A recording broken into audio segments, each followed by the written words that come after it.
Les damos la bienvenida a este podcast que se llama El Encuentro en Plena Pérdida. El tema de hoy día es Chile y acabamos de decidir que vamos a partir leyendo esta cita del ex animador de Mecano, José Miguel Viñuela, sobre Los Detectives Salvajes de Roberto Bolaño.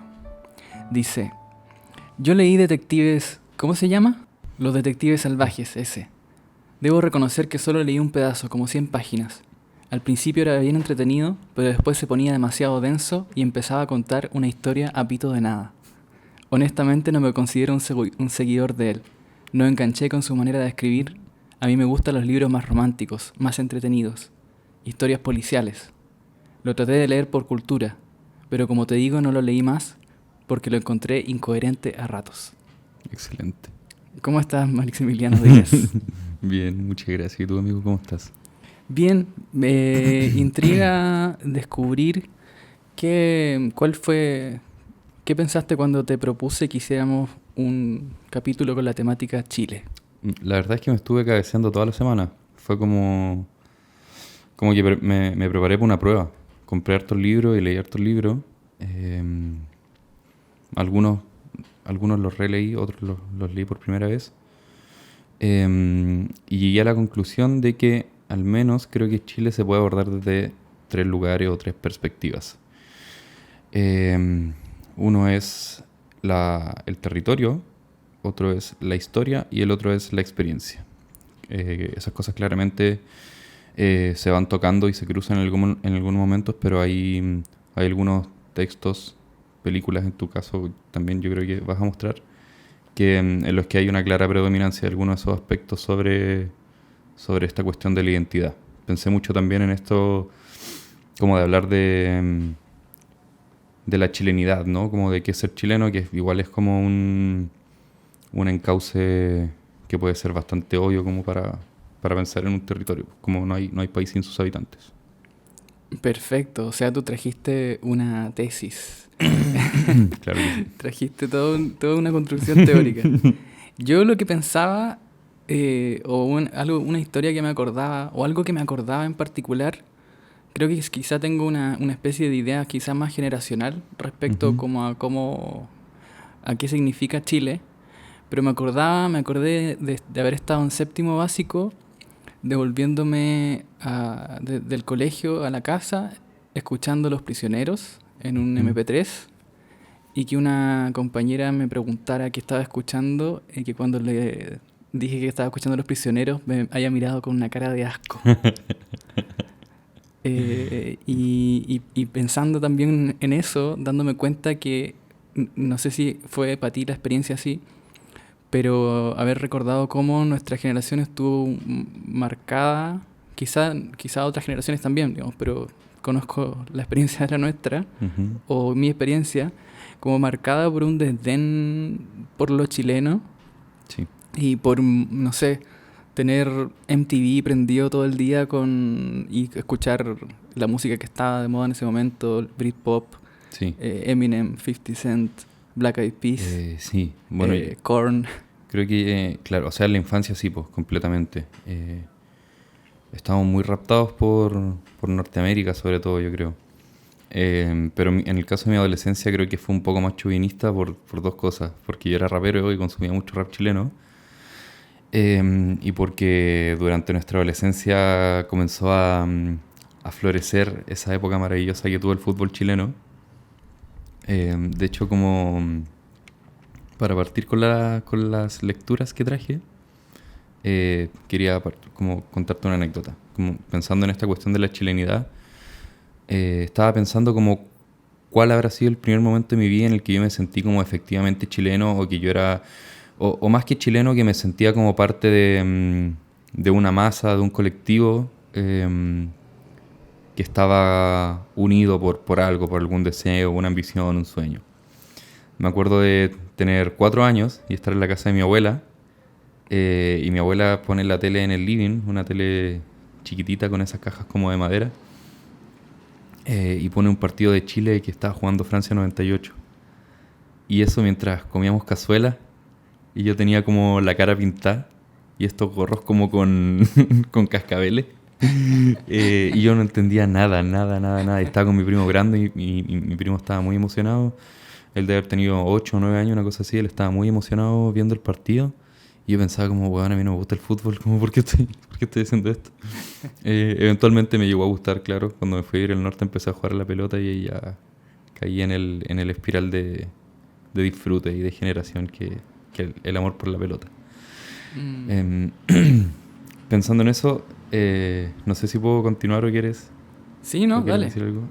Traje un poemita de... Vamos directo al meollo Vamos directo al de medio este del asunto. asunto. Traje un poema de José Ángel Cuevas, Pepe Cuevas. Que sí, Alias el desaparecido. el desaparecido, sí. Que afortunadamente sigue entre los mortales. Es un poema un poco largo, pero no, en verdad tampoco está largo. Se llama Mundial del 62. No, en verdad es bien largo. Solo voy a leer una parte. Eso, edita. Ajá. Mundial del 62. Ovejas descarriadas, como nos decían los vecinos, y gritábamos, cuando Garrincha, delirante, caluroso día de invierno San Juan del 62, rompía y deshacía redes europeas.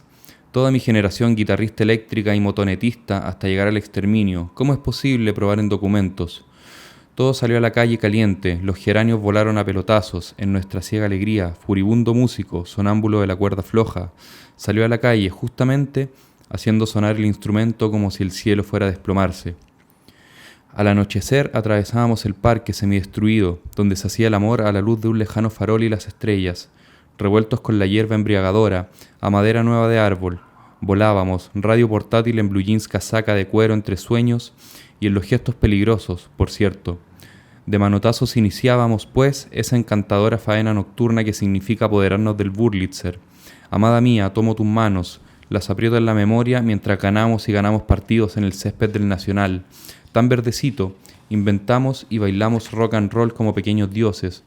Nos damos vueltas y vueltas cada vez más perfectas hasta coger ahí esa gloriosa onda de amor que te agita como ángel furioso y fascinado. Perfecto baila, baila en calles de gente enloquecida que izando bandera y bocina grita: ¡Viva Chile, patria de futbolistas, mierda! Un gran río que corre ojos cerrados. Todo ha sido desmantelado de furor por Chile. Como se dijera aquel abril, los estudiantes cantando y gritando roncos y cansados nos defendíamos uno con otro a peñascazo. Así tendríamos que defendernos después en medio de la vida. Algunos, que hoy deshojan lluvias y penas, juntos entonces robábamos manzanas en el huerto de la primavera. Voy a leer hasta ahí nomás. Es un poema bastante más largo.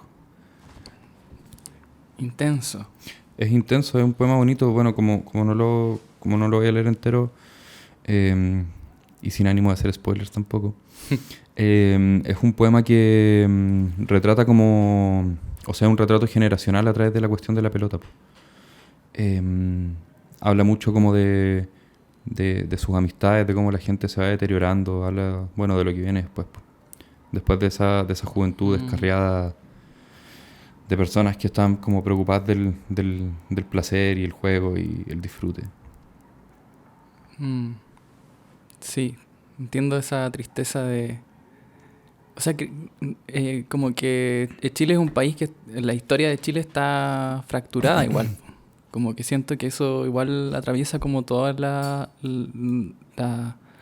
maneras en que Chile aparece representado. O sea, hay una gran generación de nuestros mayores que en algún punto solo les quedó como espacio para la nostalgia. Claro, sí. Y el tema del Mundial 62, creo que tratando de analizarlo, tú sabes que yo no soy futbolero y que en verdad el fútbol es algo que me interesa muy poco. Pero entiendo como esos pequeños momentos fugaces en que uno siente que Chile como que toma un papel protagonista, como que empieza a existir, de cierto Claro, modo. sí.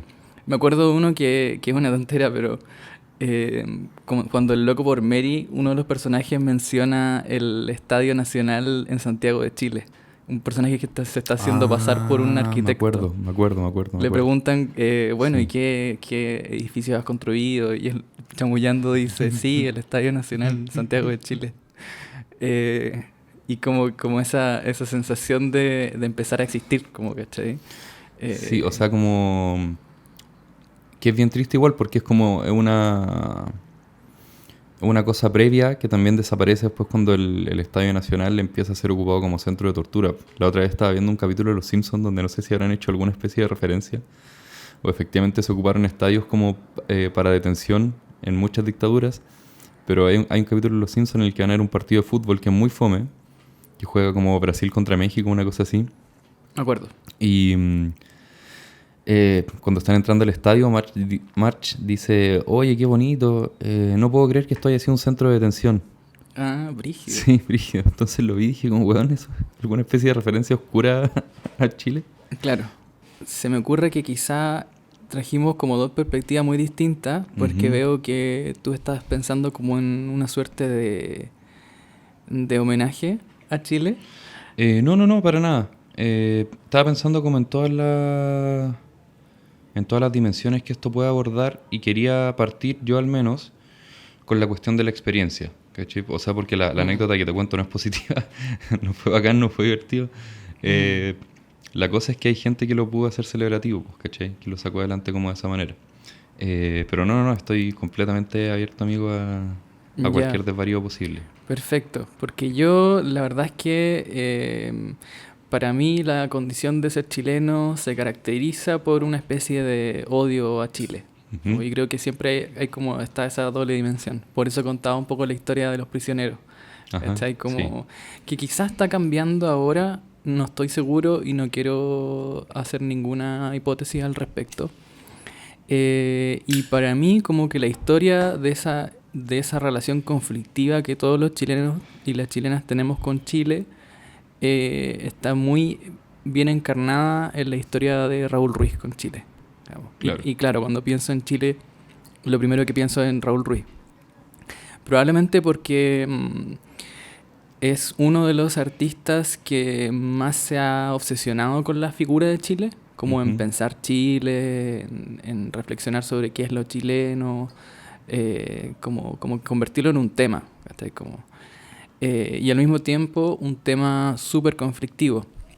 Te quiero leer un fragmento de una entrevista que dio Ruiz el año 98. Es una entrevista bien famosa que le hizo René Naranjo, que ahora fue constituyente y ahora es panelista de uno de los peores programas de farándula y política de la historia, que es ese conducido por un ex CQC ultrafacho. Eh, pero bueno, le hizo una entrevista muy buena el año 98 a Ruiz, cuando Ruiz estaba de cierto modo volviendo a Chile. Eh, volviendo a Chile, volviendo a grabar en Chile también. Después de su larga carrera en Europa. Y en el fondo hay que pensar como en el shock de Ruiz de haberse ido, o sea, en el shock de muchos de los exiliados en verdad, de haberse ido en ese momento de interrupción de quizá la única posibilidad que ha existido histórica de Chile como un proyecto positivo. Claro. Y haber vuelto en ese Chile como post-realismo capitalista totalmente trastornado, ¿cierto? De cierto modo como que el Chile que esos exiliados conocieron ya no existía o estaba dejando de existir. Y en ese momento Ruiz llega y se va a poner a filmar, esto es antes de eso, pero a principios de los 2000 se va a poner a filmar una serie como entre el documental y la ficción muy experimental hecha en video, como con cámaras, con pequeñas cámaras de video, que Ujú. se llama Cofralandes, que es una especie, yo la describiría como una especie de serie de sketches. Entonces, como Ya. que tiene muchos sketches que son conocidos. Uno son dos tipos que se encuentran en una esquina Ah, y se ponen a ya. Y conversar. se arma la fila. Sí, Sí, son dos sí, tipos que los dos se llaman Rodrigo. sí. Entonces los dos pertenecen al club de los Rodrigos y están conversando y la gente se empieza a poner atrás y se arman dos filas gigantes. Y después la cámara recorre la fila y la gente va preguntando de qué es la ¿Para qué la fila. fila? Y el otro sketch como conocido es el de El Museo del Sándwich, Ah, ese no lo he visto. que es uno de los actores más maravillosos del cine chileno, que es Javier Maldonado. haciendo un recorrido por el museo de sándwich y como que presentando los distintos sándwiches, ¿no? Y que es interesante porque es un sketch sobre la obsesión de los chilenos por hacer museos, ¿cachai? Que yo creo que quizá puede haber sido incluso como una especie de guiño al Museo de la Memoria en su momento, ¿cachai? Ah, claro. Pero también profetiza lo que pasó acá con el Museo del Estallido Social. Claro, sí. Bueno, entonces en el 98 Ruiz estaba vuelve a Chile buscando imágenes, de cierto modo. Eso es lo que dice él. Y te leo el fragmento, dice: hace 2 días estaba buscando metáforas, imágenes, para definir la sensación que me produce Chile ahora. Por ejemplo, un amigo me contaba que una vez en una fiesta quería sacar a bailar a una niña que le gustaba, pero tenía un poco de miedo. Y cuando la fue a sacar, en mitad del camino se desvió y sacó a bailar a la hermana que no le gustaba, y como ya estaba en eso, se le declaró y siguió adelante. Y otra imagen, ya más apocalíptica, me vino mirando el hijo pródigo de Hieronymus Bosch. Me costó pronunciarlo. Un cuadro donde el hijo pródigo está representado por alguien a quien literalmente lo hicieron huevo de pato. Acá voy a hacer una nota al pie de página, porque la expresión hacer huevo de pato es hacer huevo. Ah, ya. Y me gusta mucho porque el otro día estaba leyendo unos poemas de Elvira Hernández. ¿Ya? Y también lo ocupa... Habla el huevo de pato. Sí, sí. Bueno, el hijo pródigo tiene patas de pato, el huevo está quebrado y hay una escalera que sube hacia el huevo, por la cual va trepando un hombre desnudo, atravesado por una lanza o una flecha. Y dentro del huevo hay una taberna, un bar donde la gente está tomando cerveza. Después tú te enteras que esa taberna, en la tradición flamenca, es el lugar donde los condenados al infierno pasan a tomarse la última cerveza. Y al pensar en eso me dije, eso es Chile.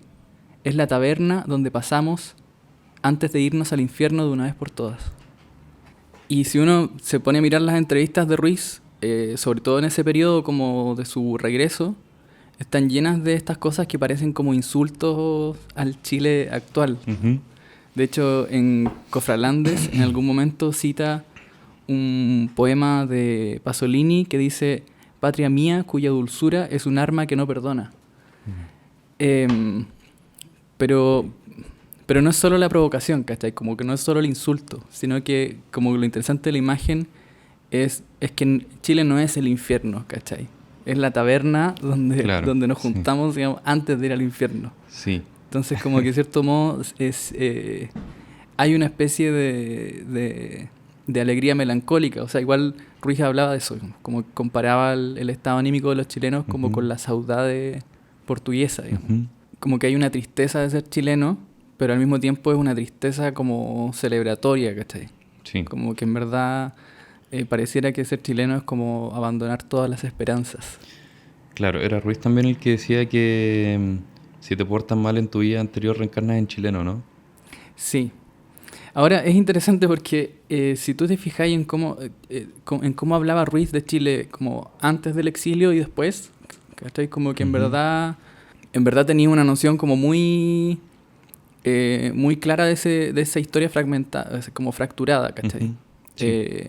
Porque en el fondo el proyecto de Ruiz, antes de irse al exilio, cuando hizo esas primeras películas chilenas, era justamente poder construir Chile, poder construir una imagen fílmica de Chile, pensando justamente en valorizar aquello que en Chile era mal visto, ¿cachai? Claro. Que es la idea como de la cultura de la resistencia. O sea, para él la cultura de la resistencia era lo que le llamaban como hablar mal, o negarse como a aprender ciertas cosas, o negarse como a tener un modo de pensar estructurado, ¿cachai? Sí. Como todos esos entiendo. defectos, y eso es lo bonito, ¿cachai? Como que era una búsqueda de de extraer la belleza, ¿cachai? De todo eso que era visto como defecto, y que para él constituía justamente lo que nos hacía chilenos, ¿cachai? Entonces, por eso desde un principio está esta como contradicción, como que en verdad lo que nos hace ser chilenos es el defecto, pero al mismo tiempo es ese defecto el que nos da la gracia, ¿cachai? Como... Sí, completamente. A propósito de eso me acordé de una vez que mi mamá mandó un mensaje por Instagram que era como una... O sea, bueno, era una imagen con texto, con una cita de Ruiz.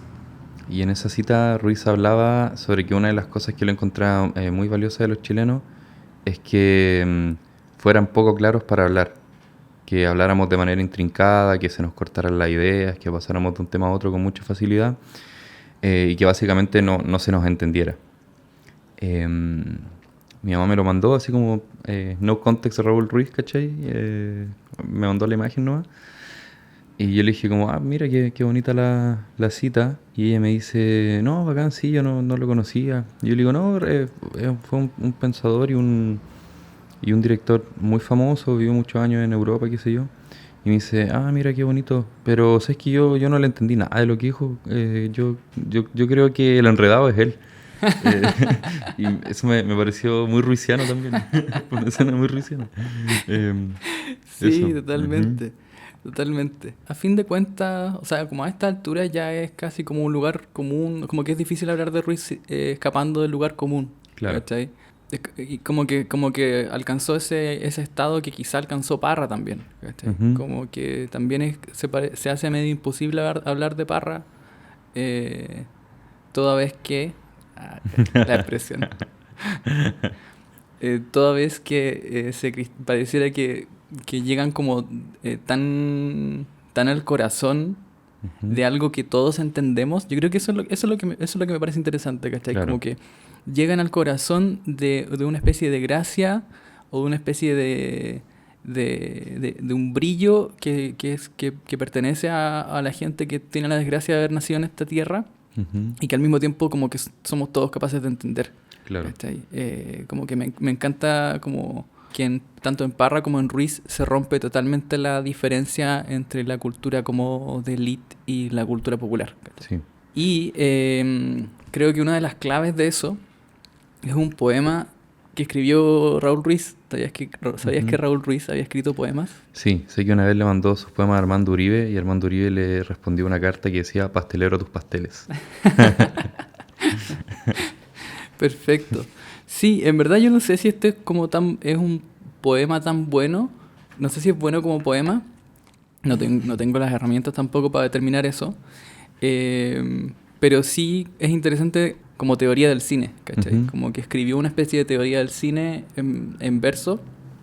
Y te lo voy a leer ahora y después te voy a explicar como el contexto. Dice, esto lo escribió en el año 72. Entonces era como en ese Ujú. proceso como de la época de lo que le llamaban como... Que él y Waldo Rojas, que era como un amigo suyo, poeta y como amigo muy importante de él, lo bautizaron como la época del realismo púdico. Ya. ¿Cachai? Que bajo la idea de que la realidad gusta de ocultarse. O sea, como que había Ujú. que buscar los signos de la realidad justamente en aquello que parecía menos realista de nuestra vida como cotidiana. ¿Cachai? Claro. Y bueno, el poema dice, hay dos modos de sacar fotografías.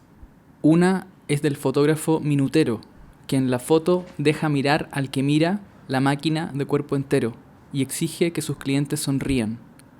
Otro, el del paparazzi, que sorprende al prójimo en actitudes ambiguas, ridículas o torpes, y no comprende que el que no deja mirar al que se mira provoca risa, pero también ofende. Con ejemplos tomados de la historia, aclararemos este postulado. Imágenes que sin pena ni gloria nos presentan eventos del pasado que existen de dos modos en la memoria. De una parte tenemos los soldados y civiles que francamente posan y nos escrutan ya momificados. De otra, los fragmentos sin historia de la vida cotidiana separados, congelaciones del tiempo que copian a otros fragmentos también congelados, del presente que en el presente se borra. La realidad tradicionalmente real es de los paparazzi el paraíso, la imitación del cotidiano mirar a otros por la cerradura sin permiso. Lo que ellos quieren en el fondo es tocar, palpar a otros en su oculto vicio. El fotógrafo de plaza es más prudente, le saca fotos solo a quien lo consiente. ¿Qué te parece como poema? Eh, Muy cerebral. Creo que tiene demasiada claridad de lo que tiene que decir, de lo que quiere decir. Pero bueno, tiene uno para rebatir a este caballero también. Sí, pues, o sea, es una declaración de principio, de cierto Claro, es modo. una especie de manifiesto, sí. Sí, y Ruiz se ponía del lado del fotógrafo de plaza. Ujú, ¿Cachai? Hay que pensar que era un momento en que lo que él llamaba como los fotógrafos paparazzi ujú, eran en el fondo de las películas con una vocación realista y política como claro. concreta, Ujú, ¿cachai? Es un poco, yo creo que le está tirando un palo a Miguel Litín, que ya. era algo que Raúl Ruiz hacía Ujú, constantemente ese tiempo. A Miguel Litín, pero también al neorrealismo, ujú, ¿cachai? Como a toda idea de que es posible retratar la realidad si se la observa, ujú, ¿cachai? Y que es una idea que, bueno, yo comulgo con esa idea, digamos, ujú, que es la idea de un crítico francés que se llama André Bazin, eh, que es la idea de un realismo ontológico y de que en el fondo la cámara tiene la capacidad de revelar como la verdad en las cosas que filma. claro. Para Ruiz no es así, digamos, como que Ujú, para Ruiz eso es una especie de, mm, de falso problema que lo que termina haciendo es dejándonos con nada, digamos, con fragmentos de cotidiano que no representan nada y que no logran acercarse como al corazón de la historia, de cierto modo. comprendo. Entonces, lo que él postula como oposición a eso es una especie de juego de representación, porque en el fondo el fotógrafo de plaza está jugando a la representación Ujú, en la cual están implicados como los fotografiados, ¿cachai? claro. O sea, están invitados a Ujú, posar, a colaborar, ¿cachai? Que es como trabajaba Ruiz, sobre todo ujú, en esa primera época. Ahora, te quiero contar una historia al respecto que me parece interesante y que para mí en verdad es la historia de por qué Ruiz terminó haciendo películas francesas. Se tiende a contar como que él se metió en la industria francesa y se sintió más cómodo ahí, pero en verdad no tuvo otra opción porque dentro del exilio después vivió un segundo exilio, que fue por culpa de una película que hizo que se llama Diálogos de Exiliado.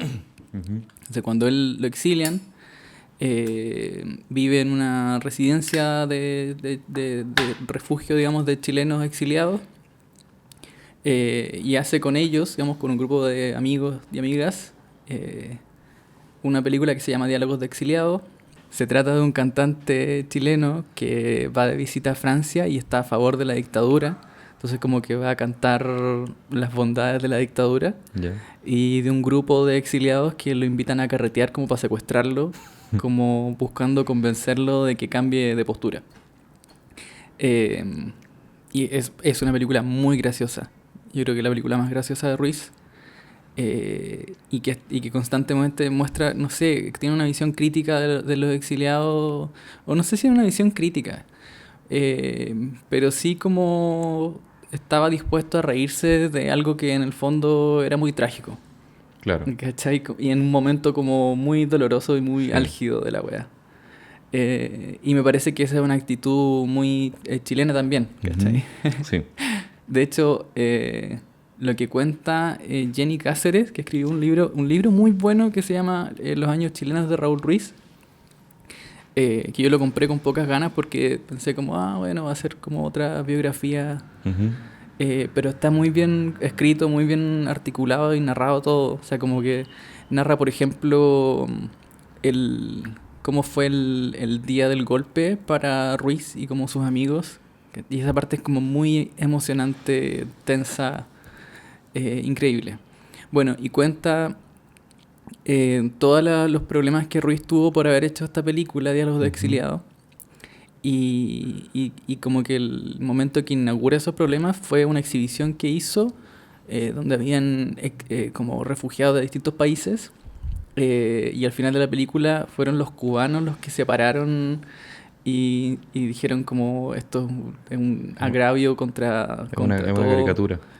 Sí, y es como, esto es como va en contra de todos los principios de nuestra lucha, Claro. qué sé yo.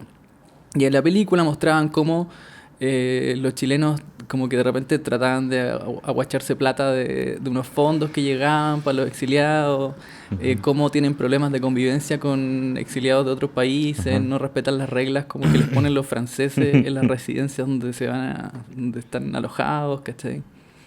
Que me imagino que eran cosas que pasaban. Ahora lo interesante es que eh, todos los protagonistas de esa película eran amigos de Ruiz, po, ¿cachai? Que estaban todos prestándose para el Ya. juego, ¿cachai? Sí. Estaban todos, Sí. quizá como una forma de lidiar con el dolor, ¿cachai? Era como juguemos a hacer como sketch sobre esto que nos está pasando, ¿cachai? Claro. Considerando también que esto era como cuando estaba comenzando la dictadura y se da a entender en la película, o por lo menos como que uno lo puede leer entre líneas, que no había una noción real de cuánto iba a durar, Claro. que es algo parecido a lo que nos pasó en la pandemia cuando Ujú. partieron el confinamiento y pensamos que iban a ser 2 semanas, ¿cachai? Sí. El tema es que muchos de estos amigos que actuaron en la película, después cuando la vieron no les gustó, ¿cachai? Ya. Y comulgaron con las opiniones de los cubanos, y qué sé yo, como del lado más activista. Y ahí Ruiz recibió como amenazas de muerte. Escuchó que alguien, un dirigente del MIR exiliado, iba a hacer como un intento de secuestro, ¿cachai? Como que le llegaban esas noticias. Ya. Y es súper interesante cómo lo cuenta Jenny Cáceres, porque lo cuenta en la voz de Valeria Sarmiento, que es la esposa de Ruiz, y también directora y montajista. Y ella cuenta que en el fondo se encuentra con un montón de cartas que Ruiz las tenía escondidas y eran cartas con amenazas, con críticas, qué sé yo. Y ahí Ruiz ya no puede trabajar más con chilenos, ¿cachai? Ah, brígido. Ya. Porque en el fondo la película era un intento de seguir haciendo su cine de indagación, ¿cachai? Ajá, sí. Seguir haciendo el realismo púdico, Ujú. pero en Francia con los exiliados, ¿cachai? Sí. Pero después ya ningún chileno quiere actuar en sus películas ni trabajar con él. Ujú. Y ahí es cuando se mete a trabajar con franceses y hace películas que son radicalmente distintas, ¿cachai? Como Ya. partiendo por una que se llama La hipótesis del cuadro robado, que es una película inspirada en Klosowski, ¿cachai? Y que ya desaparece como todo el tema, digamos, de Chile. Ujú. Y empieza a aparecer como el cine más filosófico, más cabezón, Claro. qué sé yo. Y a mí toda esta historia me llama la atención. O sea, a mí lo que me llama la atención de toda esta historia es como la valentía, ¿cachai? De hacer una película. Como que yo no creo que Ruiz no haya estado consciente como de los problemas que le podía producir hacer una película así, Claro. ¿cachai? Sí, de seguro. Y viendo la película, creo que fue en Cesare Sabatini, que era como un guionista muy importante del neorrealismo italiano, vio la película, también muy de izquierda, vio la película en Italia y dijo como que era una película muy saludable para la izquierda chilena porque cualquier movimiento político que está dispuesto a hacer autocrítica tiene futuro, ¿cachai? Claro. Entonces, no sé, la película tuvo un buen recibimiento por los franceses y por qué sé yo, los europeos, pero todos los latinoamericanos y los exiliados le hicieron la X a Ruiz y quedó un ostracismo brígido. Lo cual explica también como todas sus reticencias con Chile Ujú. cuando regresa, ¿cachai? Claro. ¿Sabes? Ya se había peleado con la izquierda y Ujú. cuando regresa es como que le parece insoportable el infierno neoliberal en el que quedó todo. Claro. A propósito de lo que decíais de esta idea del realismo púdico, me acordé, bueno, requiere bastante menos valentía porque esto no fue en la época de la dictadura y era una persona muy rica, pero creo que Joaquín Edwards Bello tal vez hizo algo más o menos parecido. Claro, este loco escribió muchas columnas que eran como una especie de casi diario de vida porque eran básicamente apreciaciones suyas sobre la contingencia, no sé, eran como una especie de columnas de opinión. Este buen publicaba en La Nación, publicaba todas las semanas en La Nación, porque él decía que no quería publicar con el diario de su familia, que era el Mercurio, porque lo iban a censurar y lo iban a editar y él no quería eso. Y este loco dicen que... O sea, bueno, no dicen. Como que abandonó a su familia y se fue a vivir como al barrio Yungay con su esposa, que tenía una peluquería. Y el weón siguió escribiendo sus cosas desde ahí. Ahora, hace muy poquito, una editorial que se llama Carbón Libros sacó una una pequeña antología que se llama 100 diatribas contra Chile. O diatribas, no sé cómo se pronuncia. Creo que es diatriba, pero Ya. en verdad no tengo evidencia, solo me suena... Sí, también me suena mejor cuando lo dije. Y era una palabra que usaban harto los raperos igual, Sí, ¿te acordás? sí, me acuerdo. Bueno, y este caballero justamente ahora va a equilibrar un poco porque no habla con entusiasmo de Chile. Te voy a leer 3 de las 100 diatribas contra Chile. Chile, tierra de temblores. Llegó tarde el día del reparto del buen gusto y de la medida. No conoce términos medios. La naturaleza hace al hombre tosco y feo. El hombre ayuda a la naturaleza y se venga declarando la fuerza y belleza de la fealdad. Los poetas son desesperados, de terremoto y de alcohol. Poesía de desintegración, de dolor, de penitencia, de violencia, de desesperanza, de andrajo. Algo que se ha roto. Símbolo de Chile, roto. El chileno es un ser que se pone en ridículo y pone en ridículo a sus compatriotas. Esa es una. Según las estadísticas, ningún país nos gana en las carreras de la muerte. ¿Cuál es la causa del sangriento récord? La Tierra es una estrella que se enfría. Chile es una parte en que el fuego no se ha extinguido. Larga cadena de volcanes activos o apagados. Respiramos imperceptible polvo volcánico. Hay terremoto y maremoto. Esto es, movimientos súbitos anormales de la Tierra y del mar. ¿No habrá, acaso, movimientos súbitos de espíritus o anima motus? El hombre es un producto del clima. He notado en mi tierra que el hombre más calmoso y frío suele ser víctima de instantáneos desvaríos, pérdidas de freno, de self-control o de voluntad de salvación personal.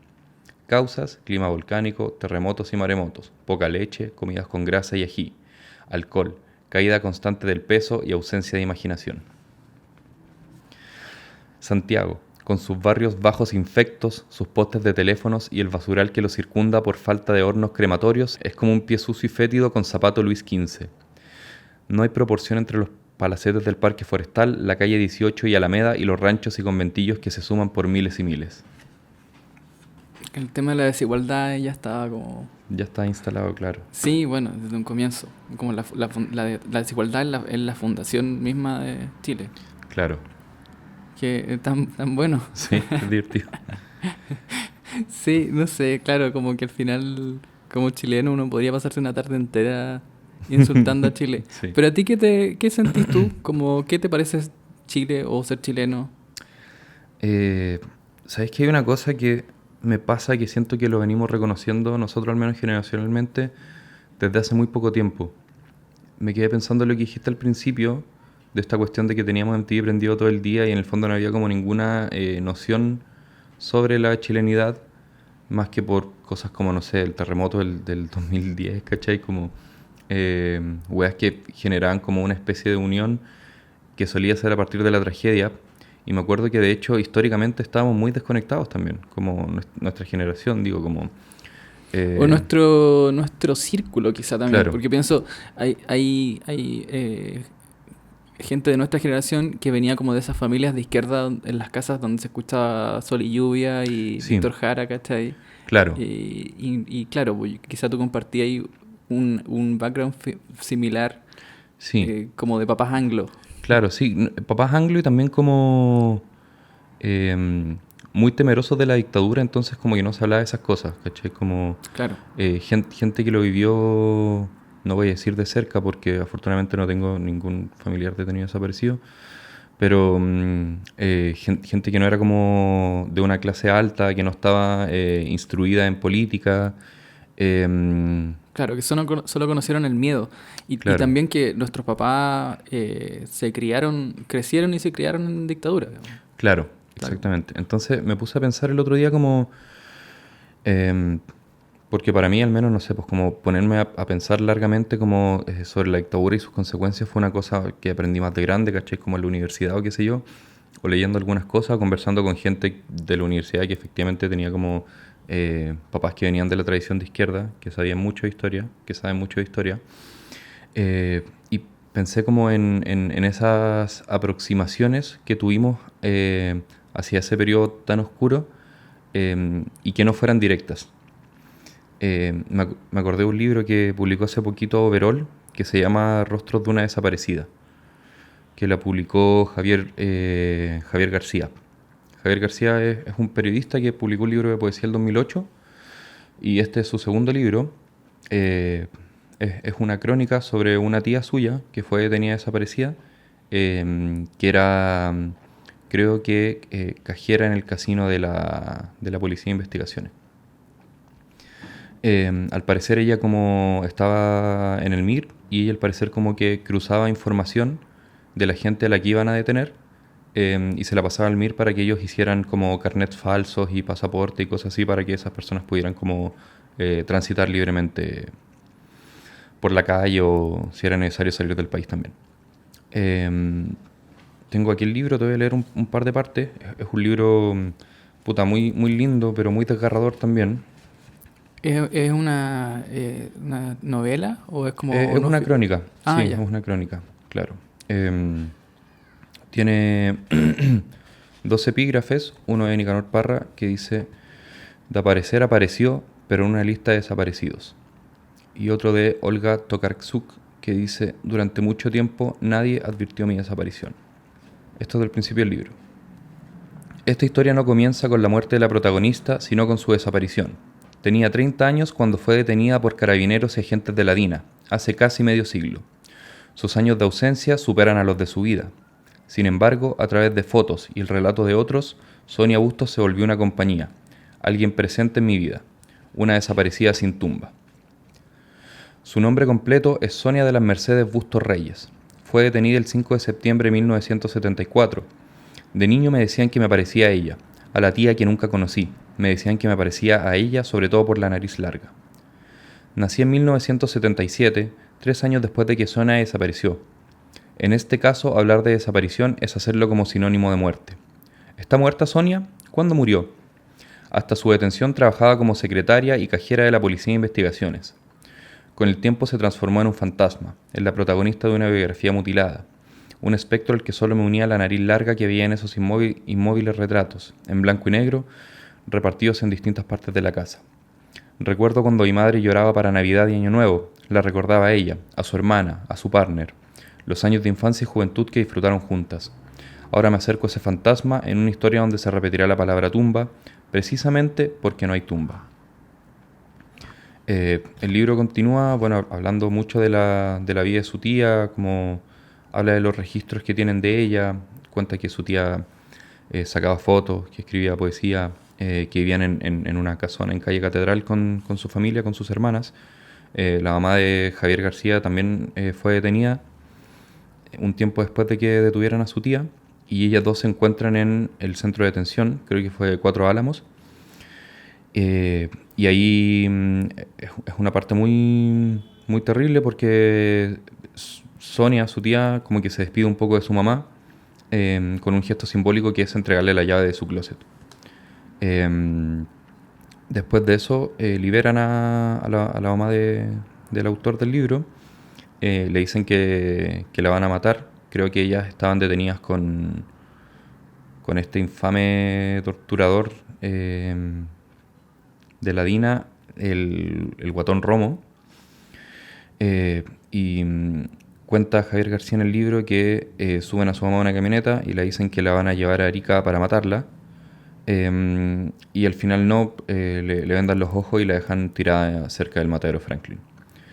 Al final la tía del autor falleció, o sea, bueno, fue desaparecida, fue parte de la Operación Colombo, que es esta cuestión de los 100 miristas que los medios decían que se habían matado entre ellos y qué sé yo. Te voy a leer una partecita más. Mi hermano Pablo Andrés nació el 12 de septiembre de 1976. Conversando sobre este libro, mi compañero de juegos de infancia me dice hoy que a veces especuló con historias asociadas a su origen y los días que mi madre estuvo en prisión. Siempre tuve dudas. Esto es una cita del hermano. Siempre tuve dudas. Yo nací meses después de su detención. ¿Qué le hicieron a mi madre? ¿Qué pasó con mi tía Sonia? ¿Cómo mi mamá pudo aguantar tanta tragedia y meses después tenerme a mí? ¿Por qué no dudar sobre mi procedencia, aunque sea por un instante? A veces lloro y no sé por qué. Creo que son las lágrimas de mi tía Sonia, de mi abuela Olga, de mi madre y de todos aquellos que no pudieron llorar a sus víctimas. Somos consecuencia de nuestras familias. Te voy a leer otra parte que es la declaración que se dio como para dar, entre muchas comillas, el último paradero de la tía del autor. Manuel Contreras, ex general del Ejército y director de la DINA, según declaración judicial, señala en el fallo sobre Sonia Bustos entregado a la familia. Cito: esta persona fue detenida por personal de la Policía de Investigaciones, llevada al cuartel central de la institución, posteriormente enterrada en la Cuesta Barriga y desenterrada en enero de 1977 por la Central Nacional de Informaciones y lanzada al mar frente a la playa de Los Molles. Entonces, creo que tal vez los libros así también son necesarios para nuestra generación, en el sentido de poder obtener un acercamiento, no sé si más distante es la palabra, ¿cachai? Pero como gente con la que nosotros al menos no tratamos directamente, pero de cierta manera como hay una historia que se articula alrededor de ellos y funcionan como un testimonio, ¿cachai?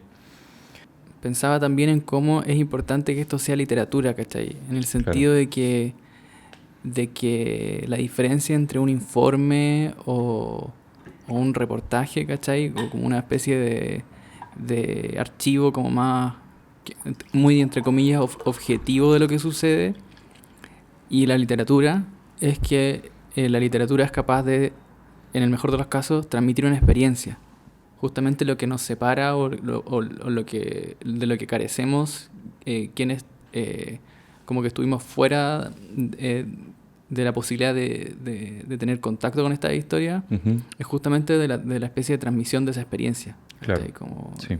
y la experiencia que se cristaliza como en imágenes bien concretas, como lo que tú recalcabas, y que era el hecho de pasarle la llave del closet. Claro. Como,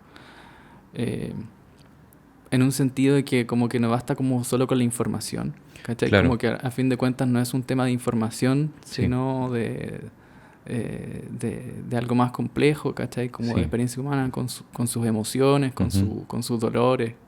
Sí, claro, son temas completamente sensibles y es bonito lo que decís como cuando usaste el concepto de la cristalización, porque eso es justamente lo que dice Denis Levertov sobre lo que es un poema, como que un poema es la cristalización de una experiencia. Y claro, o sea, como esta posibilidad de suspender estos testimonios a mí también me parece muy importante que ocurra y que podamos tenerla como un libro, ¿cachai? Como un libro que justamente es literatura y no se vende como una investigación periodística, ¿cachai? Qué sé yo. Claro. Yo venía pensando, como a pesar de todos los desazones de vivir en Chile, Ujú. venía pensando y hacer una especie de lista mental, y decía como, en verdad, con todo lo terrible que es este país, aún así es el país de Elvira Hernández, el país de Felipe Abello, el país de Raúl Ruiz, de Javier Amena, de Jorge Telier. ¿Quién más? Muchísimos amigos. Nuestros oyentes no pueden verlo, pero tenemos una ruma de libros aquí en la mesa. Sí. Y bueno, me pasó el otro día que me invitaron a presentar una película de Cristian Sánchez, Ujú. que para quienes no lo conocen, Cristian Sánchez de cierto modo es como el primer discípulo de Ruiz. Como que Ruiz abre como una especie de camino que con este cine de indagación, y que hay como una especie de línea, una especie de corriente o de tradición, que pasa después por Cristian Sánchez y después por cineastas como Ignacio Agüero, o José Luis Sepúlveda y Carolina de Sola, que en verdad son pocos los casos como de los cineastas realmente ruisianos, Ujú. a pesar de que todos como que le rinden pleitesía, como son pocos como los que aplican su idea. Ujú. Y Sánchez es como un poco más joven que Ruiz. De hecho, fue alumno de él en lo que en ese tiempo era la UTE, que Ya. después se convirtió en la USACH. El Usach. Eh, yo lo conozco y me ha contado cosas como que de repente Ruiz faltaba a clase porque estaba enfermo, y ellos llegaban y lograban contactarse con él, y él los invitaba como a que fueran a su casa. Entonces él le hacía clases como enfermo desde la cama. Brígido. Eh, y Sánchez es de los pocos cineastas que de cierto modo decidió quedarse durante la dictadura y siguió haciendo películas en dictadura. De hecho, una de sus películas que es Los Deseos Concebidos, que es del año 82 me parece, fue como la única película chilena, la única ficción chilena que se había hecho en los últimos 3 o 4 años. Son películas hechas como casi en la clandestinidad, ¿cachai? Como con muy pocos recursos, un poco como a la mala, ¿cachai? Como grabando fines de semana cuando se pudiera, medio a escondida. Y bueno, fui a presentar una película que es de las últimas que él ha hecho y llegué como a mitad de la función o quizá un poco hacia el final de la función, porque en verdad es terrible tener que ver películas, sobre todo las que uno como ha participado. Yo en esta hice montaje. Entonces como que trato siempre de atrasarme y llegar como al final de la función. Y cuando llegué estaba Gonzalo, que era el periodista que estaba a cargo de presentar las funciones, y nos ponemos a conversar y me cuenta que a mitad de la función una persona había salido al baño y se había topado con él y le había preguntado, ¿por qué hablan así? No, le había preguntado, una persona había salido al baño en medio de la función, se había topado con él y le había preguntado, ¿por qué actúan así? Lo cual me parece como una pregunta muy interesante respecto a las películas de Sánchez, que yo sé que tú no las hay, creo que no has visto ninguna, ¿cierto? No, yo vi El Zapato Chino. Creo que vi otra más, pero no me acuerdo cuál era. Ya. Yo a Sánchez lo conocí porque en la escuela de cine, cuando estudiaba, tenía un compañero muy cinéfilo que ya lo había visto y recitaba de memoria frases de sus películas. Entonces era muy entretenido, yo quería como entrar en ese juego, entonces me puse a verlas. Me gustaron, las encontré todas muy graciosas. Y repetíamos frases de películas, ¿cachai?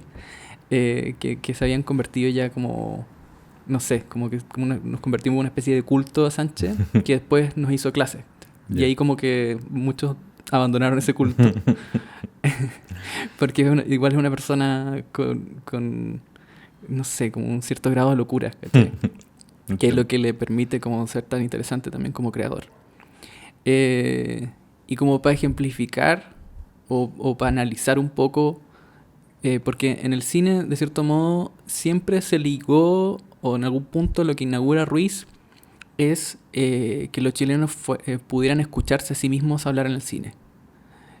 Si pensamos como el cine anterior, si te ponías a ver películas chilenas como de los 50 o incluso de los 60 de las que no pertenecen como al nuevo cine chileno, los actores hablaban como mexicanos, ¿cachai?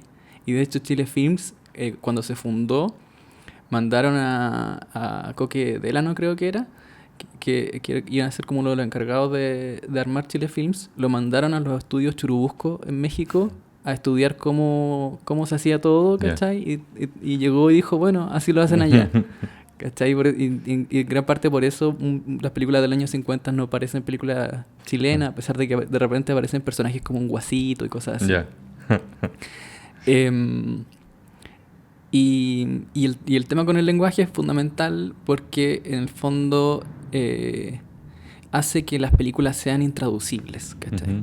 Y yo creo que sí, como para mí es muy importante hablar de eso, sobre todo en términos de que quizá lo que es chileno, lo que realmente es chileno es siempre lo intraducible. Claro. Como, y eso también se aplica quizá como a las obras, muy entre comillas, las obras nacionales de distintos países, ¿cachai? Como pienso por ejemplo en Otsu, el cineasta japonés que durante muchos años no lo distribuían en Occidente porque los mismos distribuidores japoneses consideraban que no iba a interesar o no se iba a entender su cine. Claro, sí. Y el bueno está constantemente como rompiendo las reglas del lenguaje cinematográfico, pero esas rupturas para los japoneses no son rupturas porque en el fondo eran reglas que no les hacían sentido. Claro. ¿Cachai? Como que la forma de pensar la representación en Oriente y en particular en Japón no era la representación realista como la entendíamos en Occidente, ¿cachai? Entonces les daba lo mismo si en un plano había un actor mirando a cámara mientras decía su texto, ¿cachai? Claro. O si pareciera que en toda la película como que no pasó nada, ¿cachai? Como que termina la película y no pasó nada. Entonces, como que quizá en todos lados uno encuentra como estas joyas que tienen que ver con un cine intraducible. Ujú. O quizá pasa también como me imagino en otras artes. Ujú. Eh, entonces te quería proponer que viéramos una escena Ya, de una adelante. película de Sánchez, una escena cortita Ujú. de El Otro Round, que es mi película favorita de Sánchez, Ya. y que es una de las películas que citábamos con este pequeño grupo de fans de Sánchez en la escuela de cine.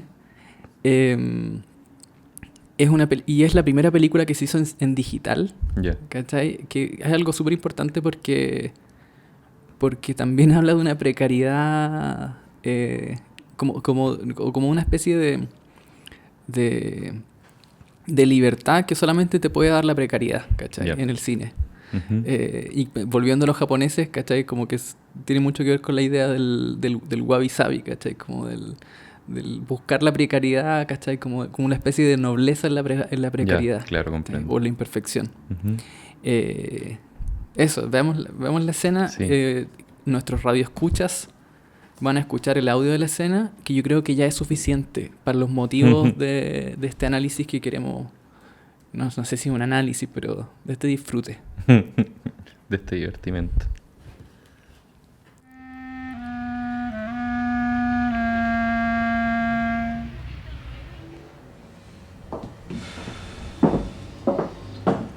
Y vos venís apareciendo. ¿Qué te ha dicho estos 3 días? El viejo, el dueño del negocio, me tiene vuelto loco. A cada rato llama por teléfono. Ahora sabía que tenía que ir a firmar ese contrato. No fuiste, vos. Ahí estamos corriendo el riesgo que vamos a perder todo. ¿Qué explicaciones me dais, vos? ¿Qué me podéis decirme al respecto? Mira, andaba por ahí. ¿Cómo que por ahí? Así nomás porque por ahí, man. Déjame a mí. Y vos llegáis despampanante, te perdí 3 días, me dejáis con el bollo aquí. El viejo me amenazó con demandarme, lo va a meter preso. Ahora, ¿qué pensáis respecto al negocio? ¿Cuál es la idea que tenéis respecto a Si esto? te vas a meter preso, lo más sencillo, entreguemos el negocio. ¿Cómo entregar el negocio? ¿Y lo que has invertido aquí en mercadería? Lo perdimos, ¿no? No, pues hombre, sí. Puta, vos al tiro, lo perdimos. No, pues yo quiero recuperar mi plata, pues. Ahora dime, ¿qué explicación me dais para esos 8 días que andáis perdidos? Mira, son cosas que me pasan a mí, ¿comprendí? ¿Qué pensáis? ¿Qué es lo que tenéis pensado para más adelante, pues? ¿Tenéis Mira. algo visto? ¿Tenéis alguna cosa planificada? Claro, pues, hombre. ¿Por qué crees que estoy aquí? Que todavía te reí, weón, soy cínico. Pero, mira, hijo, no te enojes. Mira, tengo un negocio, pero súper a la pinta. ¿Y qué negocio de qué? Le vamos a entregarle el local al viejo, ¿cierto? ¿Está enojado el viejo, cierto? Bueno, ¿y lo que has invertido aquí? Olvídate de eso, perdámoslo. Perderí lo tuyo, pero yo no quiero perder lo mío, pues. ¿Cómo? Igual. Si tú perdís, pierdo yo. Ya. Y si yo pierdo, vaya a perder tú. Bueno, pero ¿qué tenía? ¿Alguna cosa que vamos a recuperar? ¿Algún billete? Claro. ¿O Un tenía negocio, pero un negocio mejor que esto? mucho mejor. Bueno, ¿y de qué hombre. se trata? ¿Qué es lo que tenéis visto? Mira, vamos a invertir poco y vamos a ganar harto. Qué difícil. ¿No creí? No, es que Mira.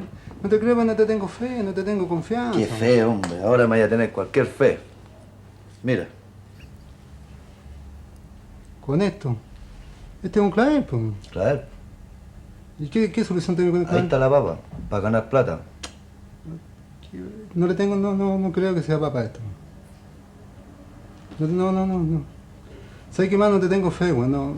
Mira, vamos a ser comerciantes ahora. No sé qué pensar, weón. Me desconcertáis. No entiendo, de verdad. Aquí vamos a ganar plata, sí, hombre. Se invierte poco y se gana harto.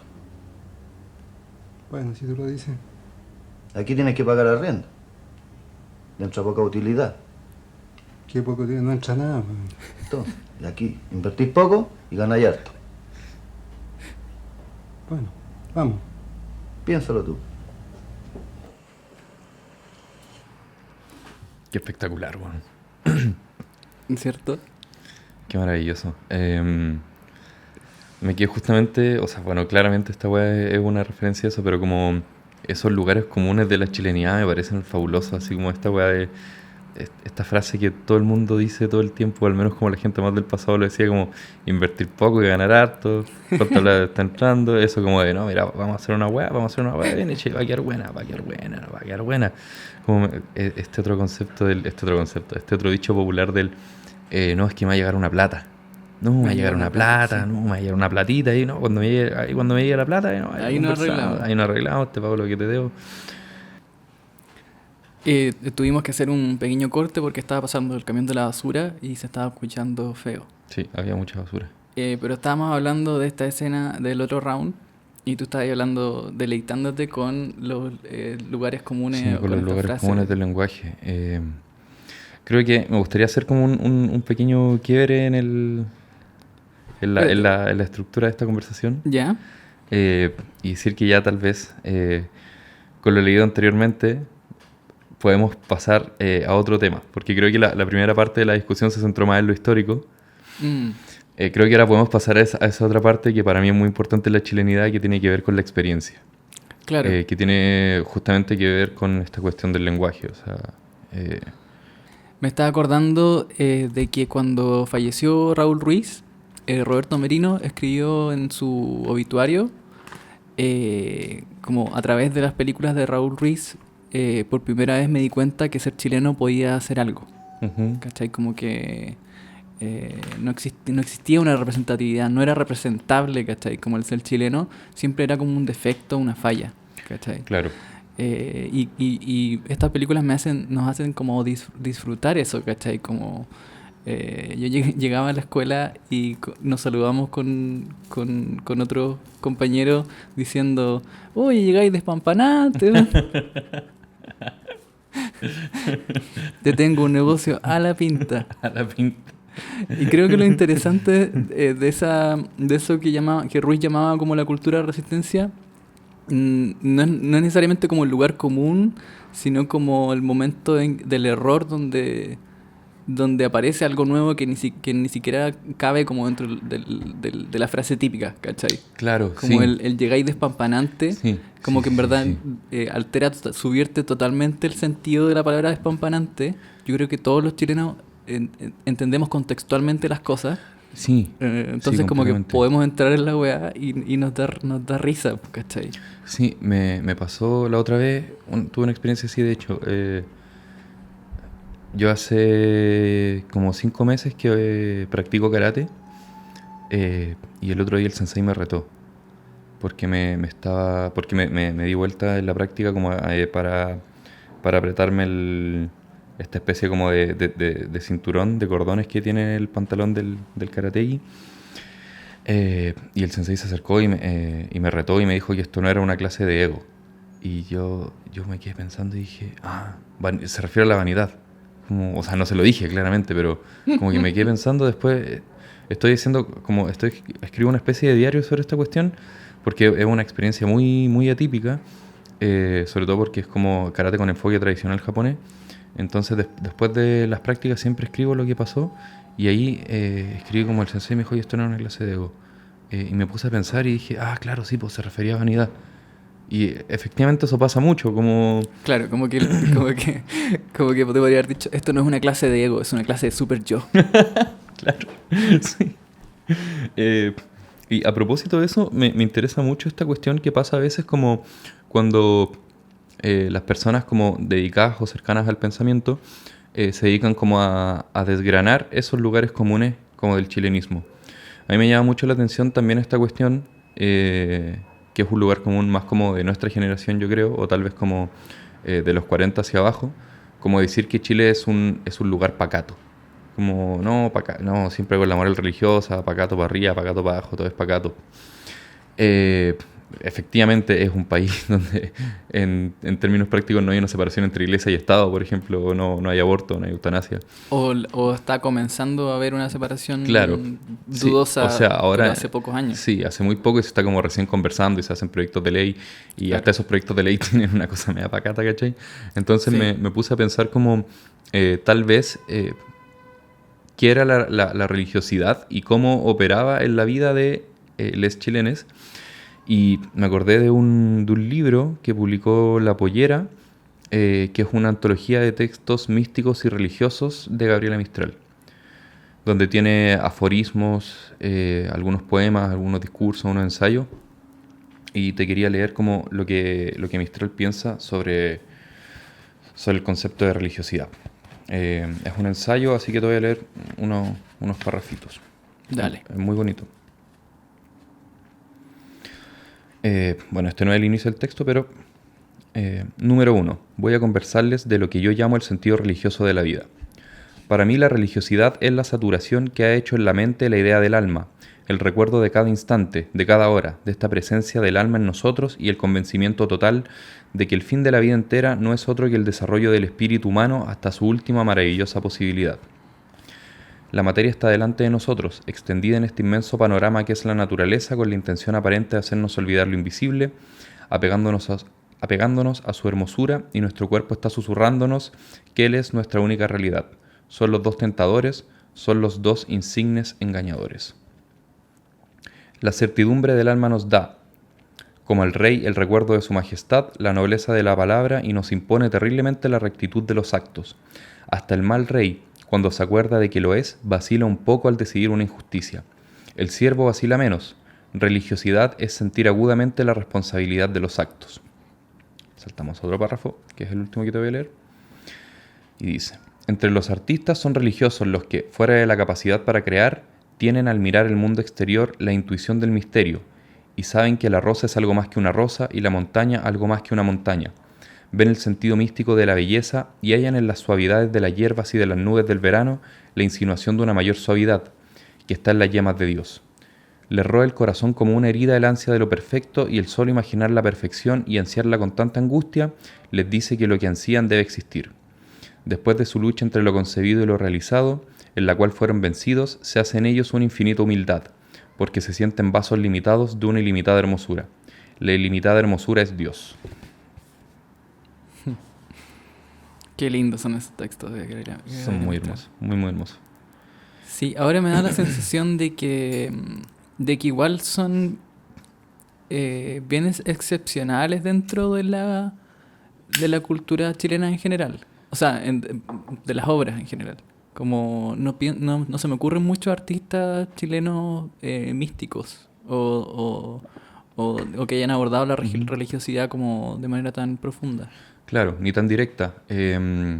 Sí, por eso justamente me interesa, porque tenemos como, justamente ahora que estamos hablando de Ruiz o de Sánchez, y su manera como de ver y poner el ojo en estos lugares comunes y retratarlos de esta manera, me gusta también pensar que esos otros lugares comunes, como el decir como son un país religioso, conservador, pacato, bla, bla, qué sé yo, también se pueden habitar desde otro lugar, ¿cachai? Que es lo que justamente hace Mistral, como desgranando el concepto de religiosidad, y sobre todo que Mistral tuvo una vida religiosa muy rica porque fue budista mucho tiempo, creo que fue más o menos cercana al hinduismo también, y ya al final, sus últimos años, ella volvió a ser católica. Entonces me parece como, o sea, me parece una cosa como profundamente interesante ese vuelco en los conceptos, ese vuelco en los conceptos de los lugares comunes. Sí, como volver a bello, algo que constantemente relacionamos con la represión, Sí. la tristeza. Sí. Ahora, a mí me pasa que siento que Chile es un país católico. Sí. Y lo digo yo, que vengo de una familia que no es católica, que es Ajá. evangélica. Claro. Que también es otro fenómeno que me imagino que tiene su relación, o sea, tiene sus particularidades chilenas. Ujú. Yo sé que tú venís de una casa, porque a mí me llamaba la atención cuando iba a la casa de tu mamá, y entrando como que lo primero que uno veía era una mesita con una Biblia abierta y Un altar. un altar con una Biblia claro, abierta. sí. Y al mismo tiempo, no sé si tu mamá es tan religiosa. ¿Cómo vive tu mamá la religión? ¿Cómo vive una persona que tiene una Biblia abierta a la entrada de su casa la religión? Yo creo que mi mamá vive la religión como la mayoría de los chilenos, que esto también es interesante pensarlo, porque la vive más de manera moral que ritual. Entonces, como que en el fondo ella permite y busca que sus actos estén condicionados por la moral católica, más no es una persona que celebre los ritos, ¿cachai? Que vaya mucho a la iglesia. Mi mamá va muy poco a la iglesia. Entonces, claro, hay una cosa también como pragmática en esa cuestión de vivir la religiosidad, y de vivir esa cosa conservadora que está directamente ligado con lo católico. Que eso también nos lleva a otro tema, yo creo, de la chilenía, que es como esta weá de no tener tiempo para nada, ¿cachai? Como es un país que efectivamente trabaja muchas horas, es un país donde la gente gana muy poca plata, así que tiene 2 o 3 pegas. Y que levantarse temprano los domingos significa no carretear los sábados de la noche también. También. Me estaba acordando que en algún momento me dio por leer unas recopilaciones de cuentos folclóricos del campo chileno que hizo un señor que se llama Yolando Pino. Uh-huh. Y que son maravillosos. O sea, si es que uno busca, por ejemplo, lo que decía Ruiz, de que en verdad la estructura de 3 actos y de conflicto central es propia de una cultura que no es la nuestra y que es la anglosajona y qué sé yo. Si uno busca como el respaldo de eso, está cuando uno se pone a leer los cuentos folclóricos del campo chileno, porque no tiene ningún tipo de estructura de 3 actos y ni siquiera sé si tiene ningún tipo de estructura, ¿cachai? Sí. Y es súper interesante eso y súper bonito.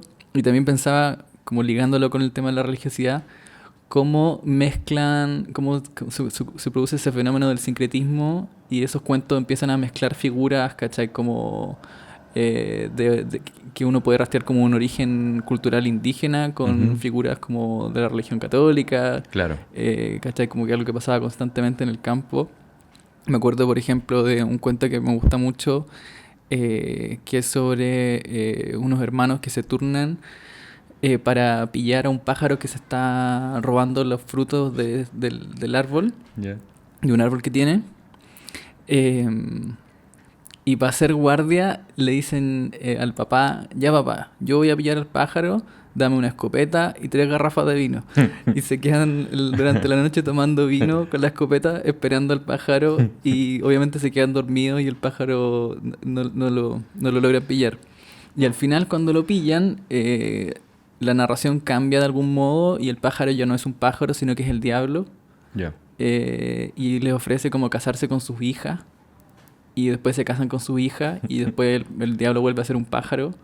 Entonces como que están estos vaivenes, como una especie de libertad creativa y narrativa absoluta, que lo encuentro maravilloso. Y que también la veía, porque tengo familia en el sur, en Quillón, y me acuerdo, me estaba acordando cuando mi tío Mario del sur nos contó la historia del cuero. Que, Ajá. entre comillas, nos contó la historia del cuero. No voy a entrar en el cuero porque creo que quizá todos sabemos como más o menos de qué va. Pero sí, la anécdota de que mi tío Mario era una persona muy tímida Uh-huh. y muy introvertida y que hablaba muy bajito y como entre dientes. Y la imagen era yo con mis hermanos y mis primos tratando de acercarnos lo más posible al tío Mario y escuchando el cuero. El cuero. Como que lo único que lográbamos entender de la historia era el cuero. Y ya, yo creo que ya teníamos las imágenes porque escuchábamos la historia en todos lados, porque suponen que el cuero está en la Laguna Vendaño, que es como que todo Quillón gira en torno a la Laguna Vendaño. Uh-huh. Pero igual había algo siniestro, como medio aterrador, en este caballero que hablaba entre dientes y que nos contaba una historia que no lográbamos entender, y que hacía como crecer también como el mito y la imagen del mito del cuero para nosotros, como si las historias que se tuvieran que contar entre dientes tuvieran un peso aún mayor que las que se pueden contar como a viva voz. Es muy curioso lo que contáis y lo encuentro bacán, porque creo que Chile también es mucho de una cultura del no decir, ¿cachai? Como de insinuar, o de hecho muchos de esos mitos también son invenciones como para no decir, ¿cachai? O sea, es cosa de pensar en el Trauco, que era como un enano malévolo que violaba a mujeres y las embarazaba. ¿Cachai? Cuando, o sea, claramente esa weá era como una especie de salida hecha relato popular para hablar sobre abusos sexuales, ¿cachai? Como en Claro, el sur. para justificarlo. Claro, como para justificarlo. Me acordé de un poema de Víctor López en el que aborda un poco, así como ligeramente, esta cuestión del no decir. Te lo voy a leer. Este poema sale en su libro Los surfistas, que publicó el 2006. Se llama Mi querida Mariel. Mi querida Mariel, cuando escribo de Chile no pienso en Chile como un país, sino que escribo otro sinónimo más de lejanía. Algunas mañanas me despierto con una resaca semejante a una delgada línea de mar en las pestañas. Más allá, una muchacha amarra flores amarillas en medio del desierto. Entre sus piernas hay un cuaderno borroso que parece decir: esta es mi escritura, una niebla en la que apenas se divisa. Escribir es siempre decir lo mismo. Ahora voy a escribir un verso genial, algo digno de Yeats, una ensoñación sobre una Venus que reposa desnuda en un estanque de peces, pero no precisamente de una Venus, sino más bien de una quinceañera de los barrios bajos de Santiago que yace violada y muerta en las riberas del Mapocho. Un surfista viaja toda su vida en un autobús que de a poco se desvanece. A veces mira a través de la ventana el paisaje, enormes carteles con nombres de ciudades desconocidas. Trasladarse de un lugar hacia otro punto, donde el mismo viaje es un signo de desvanecimiento, de continua pérdida. Él escribe poemas de amor porque no se atreve a decirle que la ama más que el universo. Un día decide mostrarle sus textos y ella le dice que son demasiado tontos, no dicen nada nuevo. Toda escritura es una especie de caída, leve, despacio, sin tiempo. Cerca del suelo, la sensación de velocidad aumenta, los ojos se dilatan, el fotógrafo enfoca la escena y le pide que por un momento, solo por un momento, cierre los ojos y que imagine que el breve viaje hacia la oscuridad no huele, siempre como un ramo de flores amarillas, olvidadas en medio del desierto. En Colombia hay cientos de mariposas de colores. En Chile, de vez en cuando, la corriente del Niño trae peces voladores que se elevan a varios centímetros de altura. Toda escritura es precisamente esto, que salga el sol cuando deseamos que salga el sol y ponernos abrigos, bufandas, cuando deseamos que este mismo muera. Wow. Sí, pienso, creo que quizá podemos esbozar una tesis a partir de lo que estaba ahí, de esta idea de lo importante que es en Chile no decir las cosas.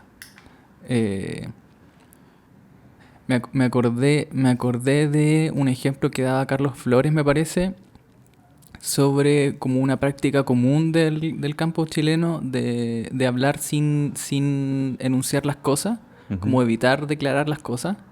Y el ejemplo que daba era de un guaso el que se le acercaba a otro y le decía, oiga, que está bonito su caballo. El guaso respondía, feo no es. Cierto. O le respondía, aquí lo tiene. Sí. ¿Cachai? Como nunca Es verdad. declarando si es Sí, bello, no dándole la razón, como que todo tiene que quedar en un terreno indefinido. Es divertida esa cuestión. No, perdón, termina. Y pensaba que esta necesidad de no decir las cosas o de rodear las cosas, quizá es lo que hace que Chile sea un país de poetas.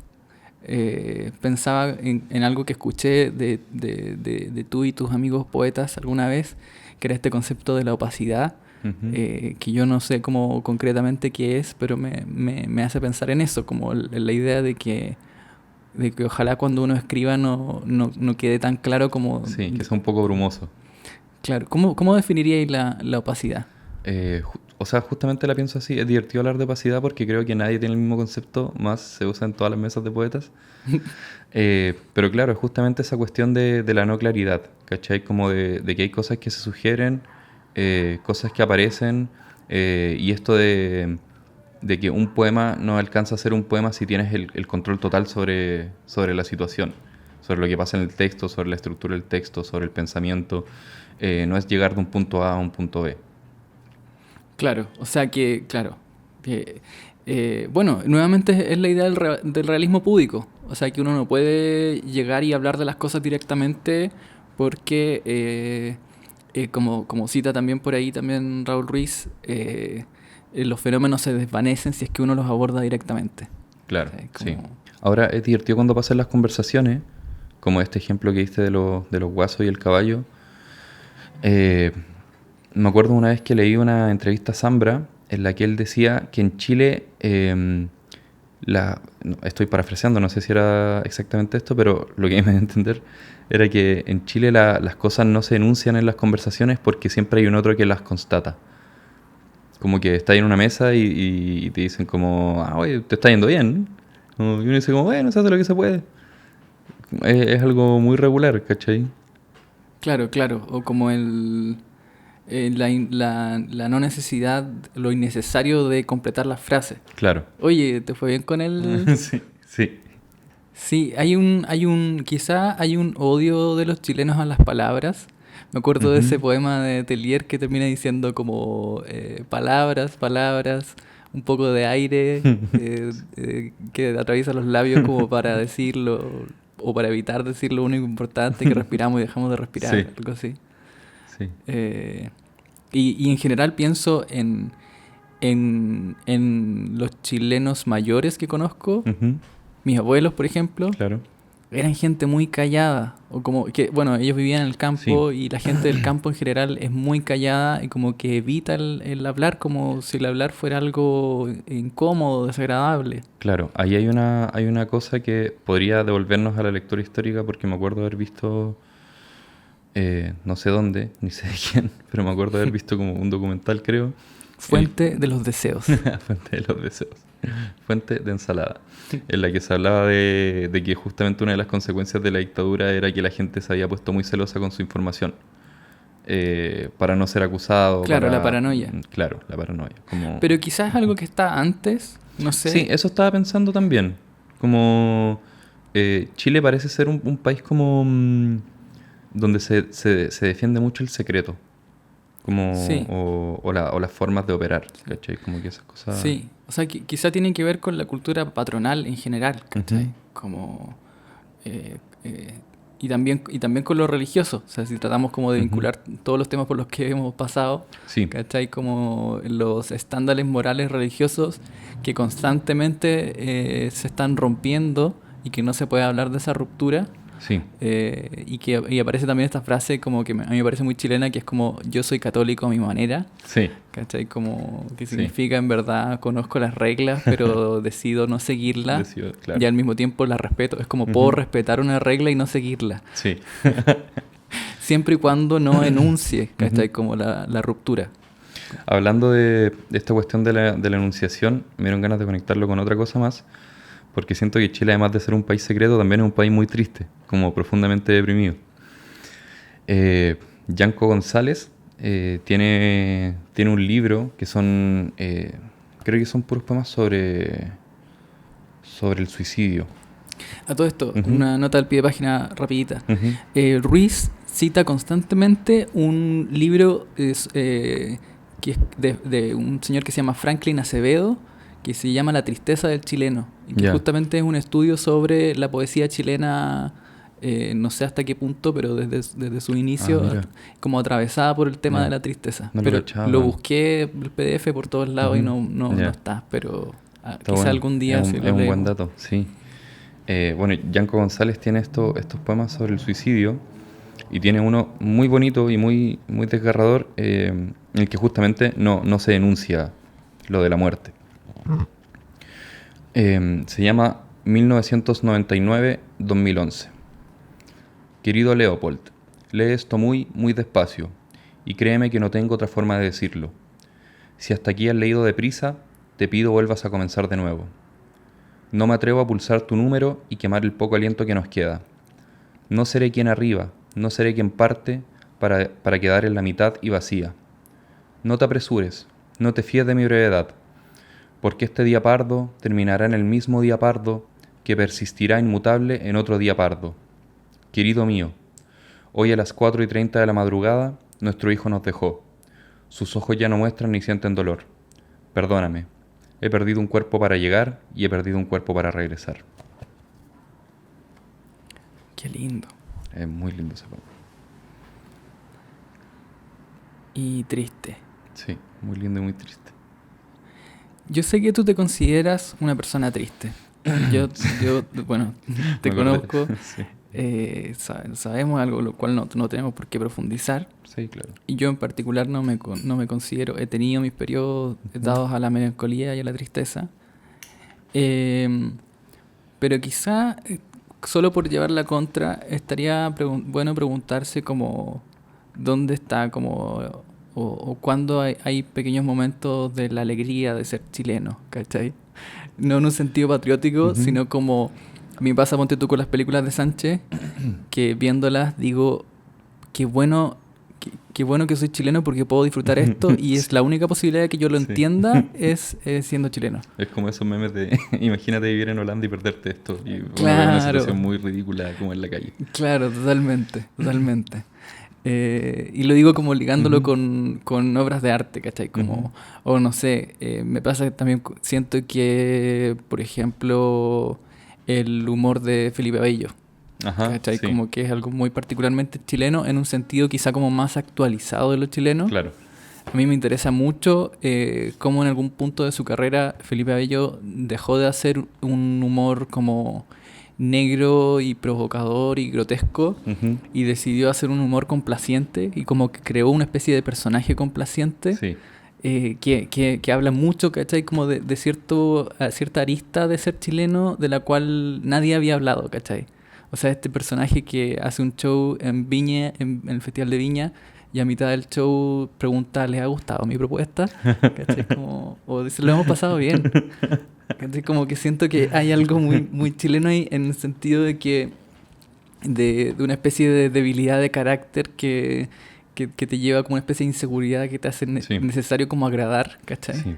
Y también de como que Felipe Abello representa de cierto modo una especie de parodia de lo sencillo que es agradar si es que uno adhiere como a ciertos códigos Sí. sociales, ¿cachai? Como a ponerse la guayabera, ¿cachai? Como media apretada Sí. y partir un show con una canción de Dua Lipa, Dua Lipa Elton John que está de moda, ¿cachai? Es como, es muy interesante y siento que obviamente puedo estar cayendo como en una sobreinterpretación y quizá en algún punto como que ya no quería meterse en problemas, ¿cachai? Pero aún así aparece como intuitivamente un personaje que yo siento que quizá es como el personaje del chileno siglo XXI. ¿cachai? Claro, sí, como pienso en esta cuestión, fue Parra el que dijo, ¿no? Un país de tontos graves. Como que esto es lo que pasa después de eso. Porque Claro. siento que ya llegamos a un punto donde como que todo es hueveo y todo es chacota y nadie se toma nada en serio. Hablando de no tomarse las cosas en serio, hay un muchacho poeta, muy buen poeta, Manuel Boer, publicó un libro que se llama Puliguías el año pasado.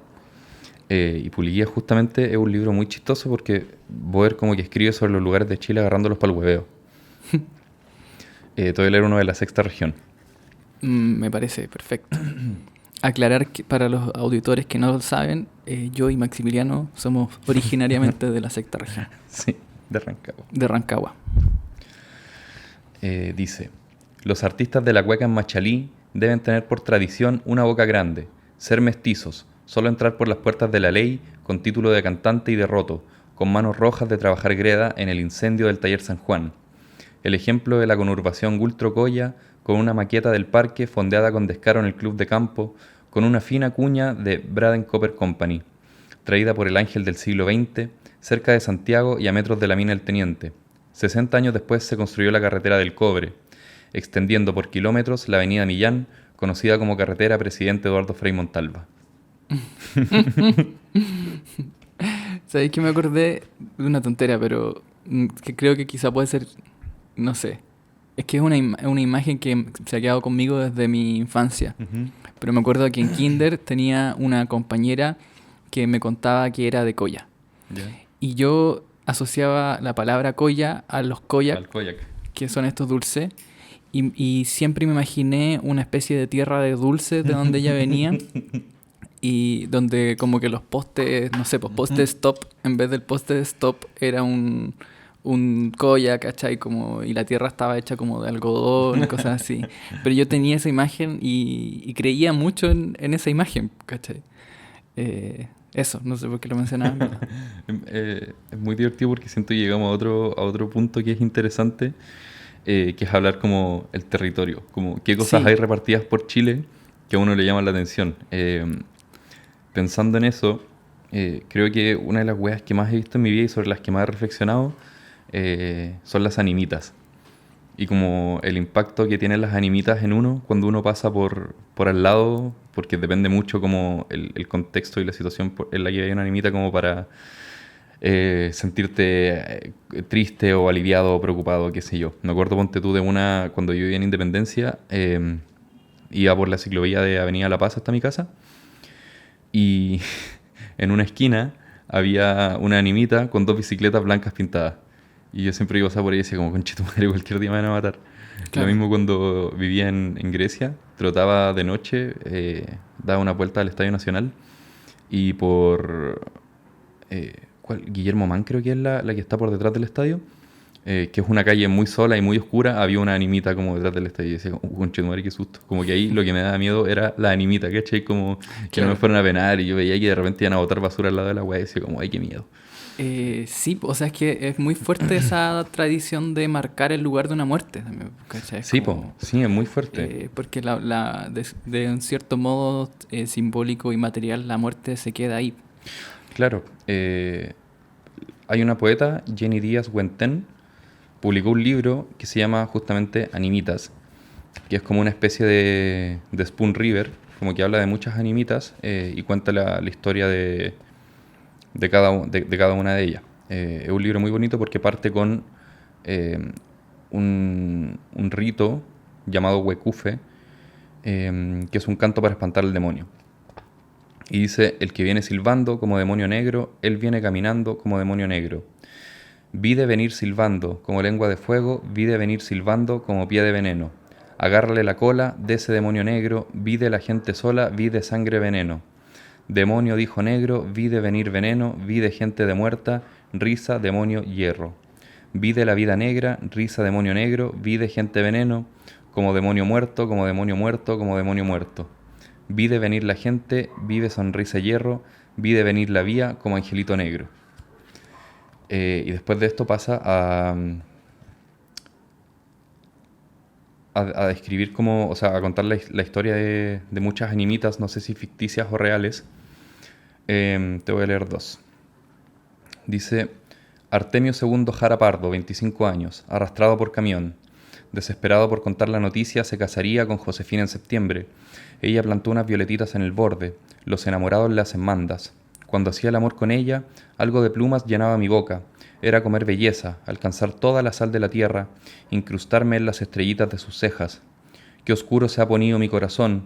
Las violetas de mi borde se han secado. Como yo en este pedazo de recuerdo, mi lengua roja larga, cuchillo de carne trata de alcanzar.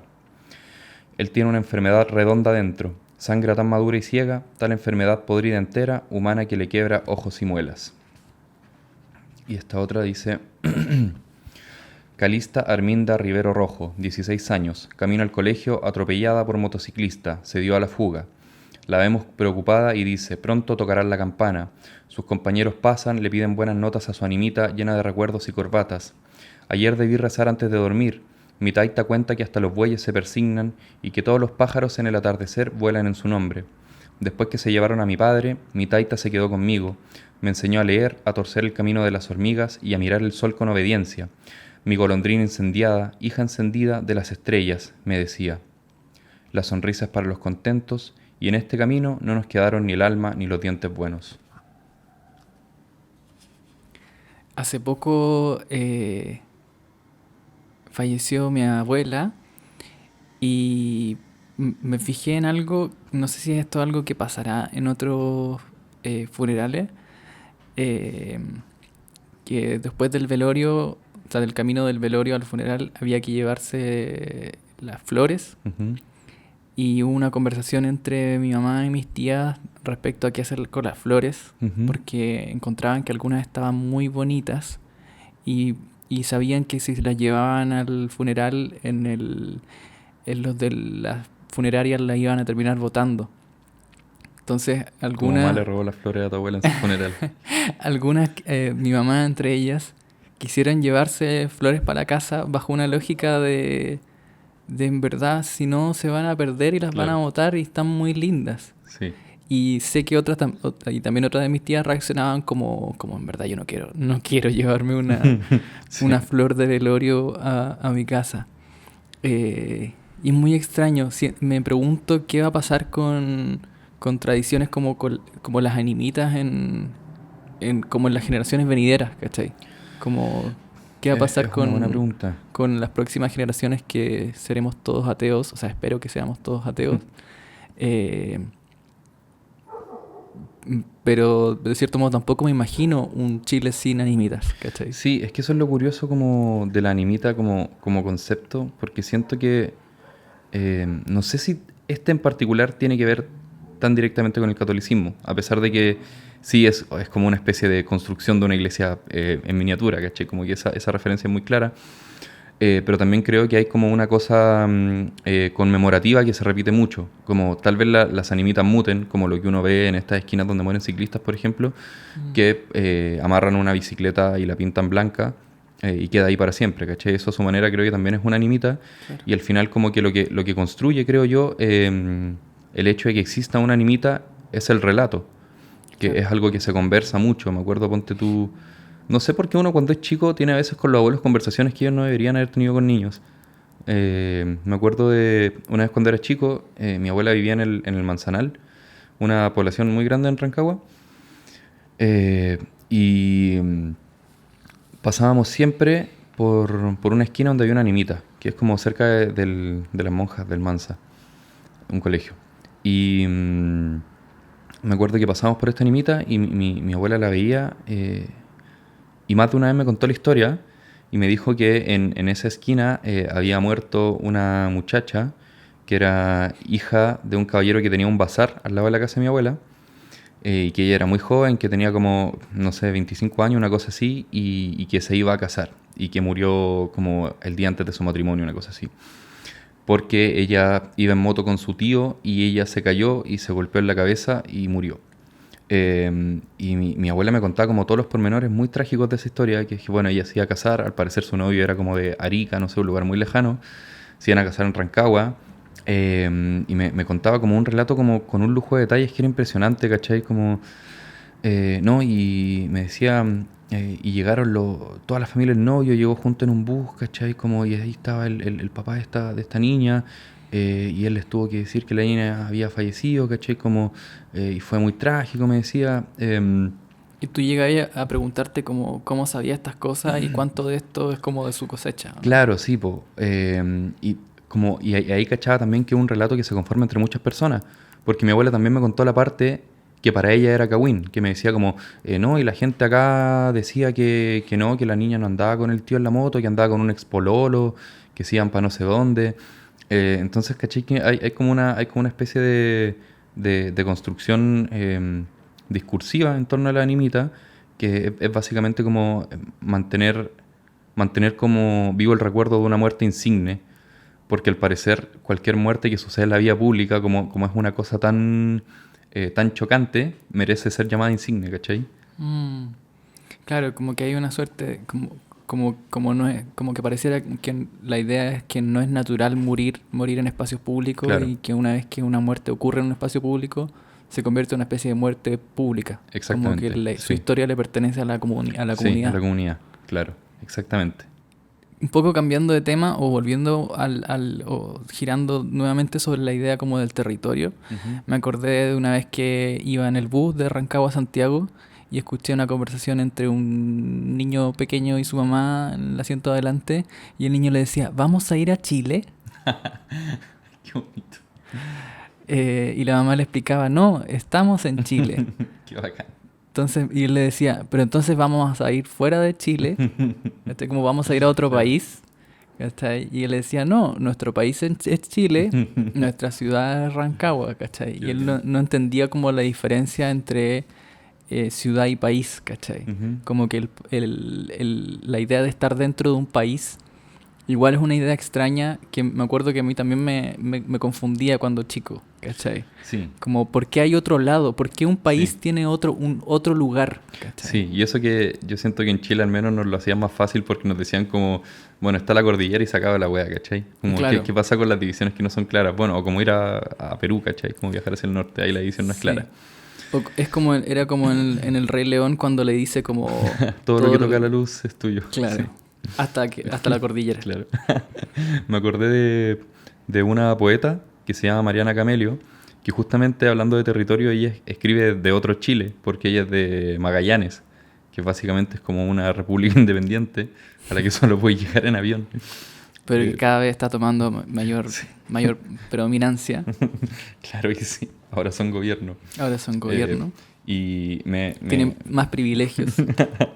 me produce mucha curiosidad el libro de la Mariana, porque maneja un imaginario que es como completamente ajeno, yo creo, para los poetas de la zona central. Entonces leer un poema que se llama Bartolomé González, y abajo hay como unos códigos de latitud que no sabría leer.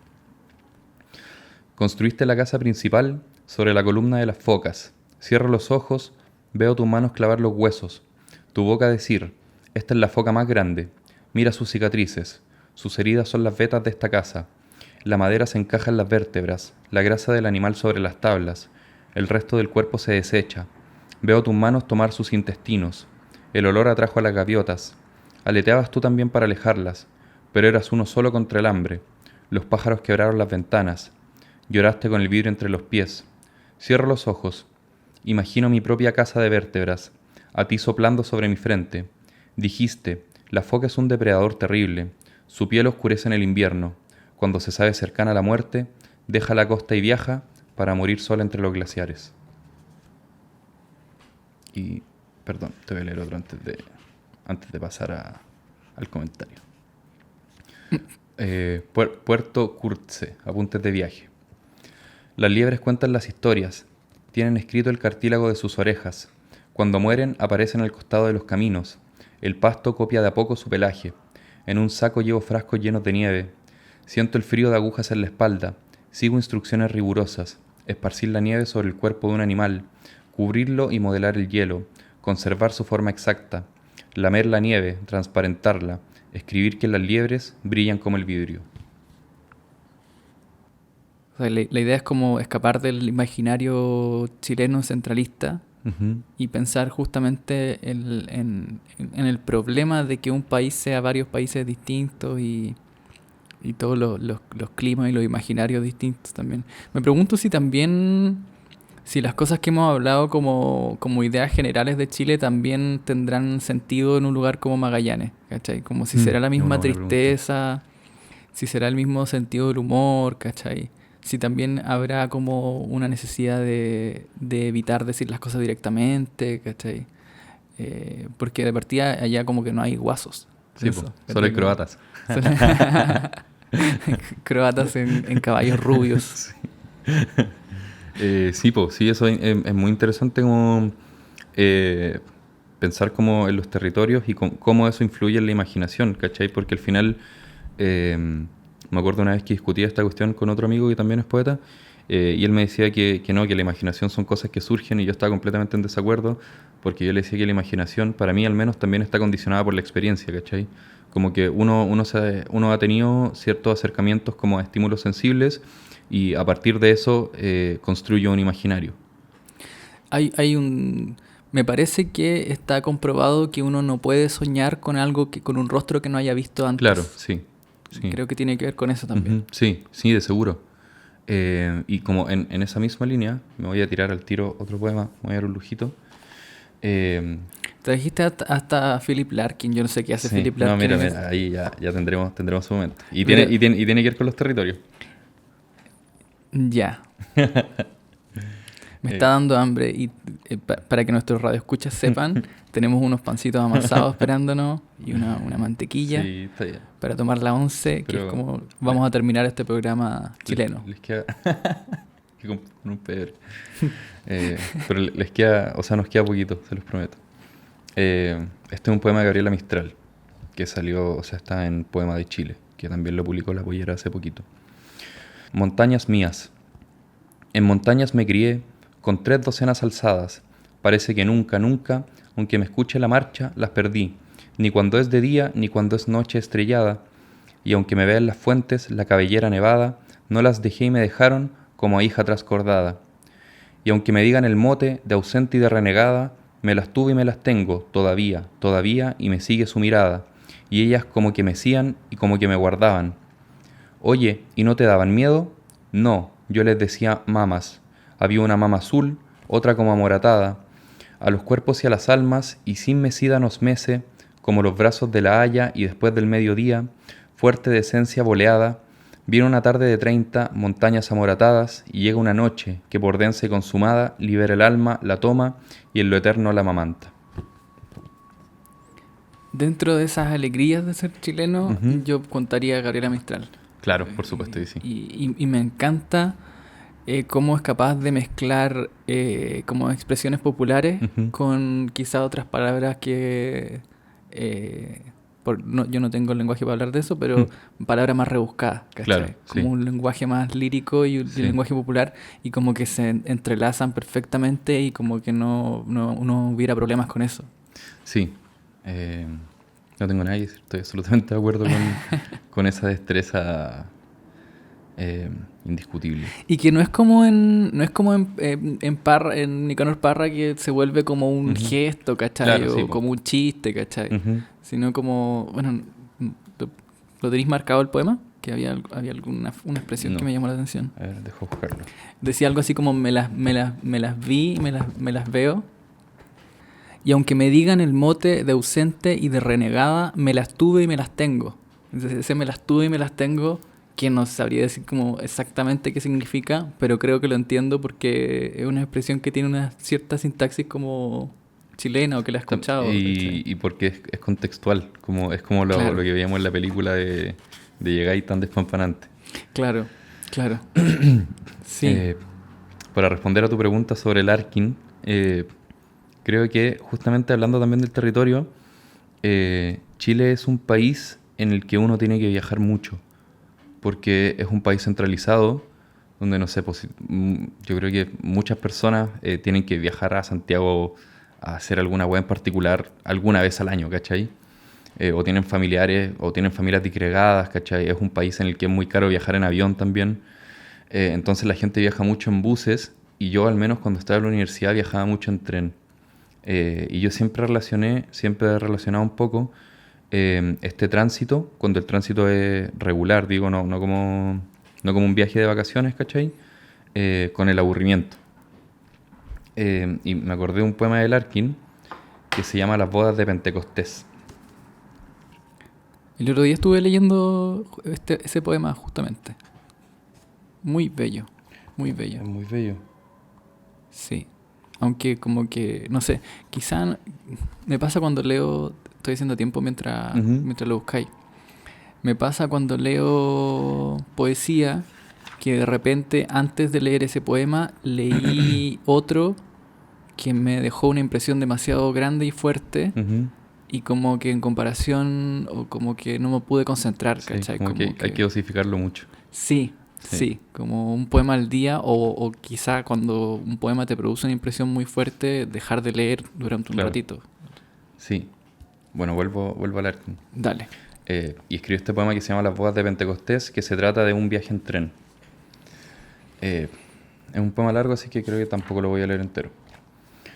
Dice: aquel Pentecostés se me hizo tarde. Hasta eso de las 1:20 de un soleado sábado, no arrancó mi tren casi vacío. Todas las ventanillas bajadas, todos los cojines calientes, ya sin ninguna prisa. Pasamos por detrás de hileras de casas, cruzamos una calle de deslumbrantes parabrisas, olimos el muelle, ahí comenzaba la indecisa y tersa anchura del río, donde el cielo y Lincolnshire y el agua se encuentran.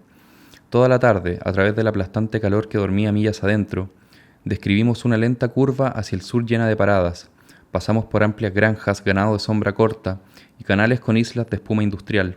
Un invernadero centellaba solitario. Los setos bajaban y subían, y de vez en cuando un olor a hierba desplazaba el hedor a tela de vagón con botones, hasta que la siguiente población, nueva y anodina, se acercaba tras extensiones de coches desmantelados. Al principio no me fijé en el rumor que hacían las bodas. En cada estación donde nos deteníamos, el sol destruye el interés de lo que ocurre en la sombra. Y en los largos y frescos andenes, jolgorio y chillidos, que tomé por mozos bromeando con el correo, y seguí leyendo, pero una vez nos pusimos en marcha, pasamos a su lado, chicas sonrientes y maquilladas, en parodias de la moda, tacones altos y velos, todas en una pose indecisa, mirándonos marchar, como al final de un acontecimiento, diciendo adiós con la mano. A algo que lo ha sobrevivido. Sorprendido, a la siguiente parada me asomé con más diligencia y curiosidad, y lo vi todo de nuevo de una manera distinta. Los padres con anchos cinturones bajo sus trajes, la frente fruncida, madres vocingleras y gruesas, un tío gritando guarradas, perdón por esta palabra terrible que tiene la traducción. Un tío gritando groserías, bastaba con eso. Un tío gritando groserías y luego las permanentes, los guantes de nylon y la bisutería, los limones malva, ocre, oliva. Bueno, hasta ahí lo voy a dejar. Se parece mucho a las sensaciones que yo tenía cuando viajaba con el tren a Rancagua y uno iba mirando así como... como una especie de tiempo suspendido. Como que creo que en Chile el viaje es por lo general un tiempo suspendido porque tiene que ver poco con el placer. Y por lo general se viaja de manera incómoda, ¿cachai? Entonces uno como que se dedica, trata de leer o escuchar música, o se dedica al paisaje, o se entrega a las películas del bus, que siempre son terribles. Sí, ahora creo que en nuestra condición de rancagüinos el viaje es algo como fundamental. Sí. Y un viaje muy distinto al que se produce dentro de Santiago, que es como encerrado en el metro. Claro. Y que los rancagüinos... Yo tengo la teoría de que el mito de que Rancagua no existe surgió porque los rancagüinos éramos los compañeros de la U que los fines de semana se iban para Rancagua. Puede ser. Y que todos se enteraban de que no íbamos para Rancagua porque te invitaban a carretear y te decían, no, me tengo que ir para Rancagua, ¿cachai? Yo creo que ese es el origen de ese mito. Ahora, me acordaba de, respecto al tren, quizá el himno nacional de Chile es Tren al Sur de los Prisioneros. Sí. Cuyo videoclip justamente se grabó en la estación de Rancagua, que nosotros conocemos. Y me acordé de un dato súper interesante respecto a esa canción, porque ese disco, El Corazones, fue el primer disco que Jorge González fue a producir al extranjero. Y trabajó con un productor mexicano que era Gustavo Santaolalla, creo que es el apellido. Y si tú te fijáis en esa canción al comienzo, o cuando empieza como la batería, también empiezan a sonar unos charangos. Y la idea de poner charangos fue una sugerencia obviamente del productor mexicano, a lo que Jorge González le dijo como, pero los charangos no son del sur, son del norte, de los Andes. Y el mexicano le respondió, pero para el resto del mundo como que todo eso es el sur, ¿cachai? y es muy interesante, como que el sur se convierte como palabra, como que adquiere como un peso de un otro lugar que siempre se relaciona como una suerte de origen, ¿cachai? Sí. Y es muy interesante, o sea, pasando por alto también como la referencia de Rafaela Carrà de para hacer bien el amor hay que venir al sur. Claro. Que hace poco me estuve enterando que existe como otra interpretación de que se refiere en verdad al sexo oral. Sí, sí, había escuchado la misma interpretación. Pero yo siempre había pensado como el sur, sí, ¿cachai? Sí, el como, sur de Chile. Y de algún modo lo asociaba con el frío, ¿cachai? Como hace frío hay que buscar modos de pasar el frío. Sí. Ahora me pasa también que los paisajes de la zona centro sobre todo son bien poco interesantes. Sí, son bien poco interesantes, es verdad. Debe haber sido bonito tomar el tren al sur alguna vez. Sí, yo he tomado el bus al sur y doy fe de que los paisajes se empiezan a poner bonitos, yo creo que pasado Concepción. Sí, estoy de acuerdo. Bueno, yo creo que para ir cerrando, me gustaría que termináramos con esta cuestión como... O sea, tengo una referencia más sobre el aburrimiento, que era lo que quería llegar con este ejemplo de Larkin también. ¿Pero te parece que el aburrimiento es como parte fundamental de la experiencia de ser chileno? Sí, es que me parece que está relacionado a muchas cosas cercanas a la chilenidad. Por ejemplo, yo creo para mí al menos trabajar no es muy divertido. En Chile se trabaja mucho, en Chile se viaja mucho y hay como que se adquiere una especie de letanía en esas cosas que es súper recurrente, súper regular. Y sí, o sea, yo creo que... Sí, y también lo que hablábamos del silencio, digamos, o sea, del no declarar las cosas, como que eso igual vuelve un poco aburrida la vida, o se puede prestar para el aburrimiento. Claro. Como pienso, por ejemplo, la familia de mi papá, son todos terriblemente callados. Y yo siempre lo molesto porque eran como reuniones familiares de gente sentada en silencio en una mesa, como comiendo, y ni siquiera como música de fondo, ¿cachai?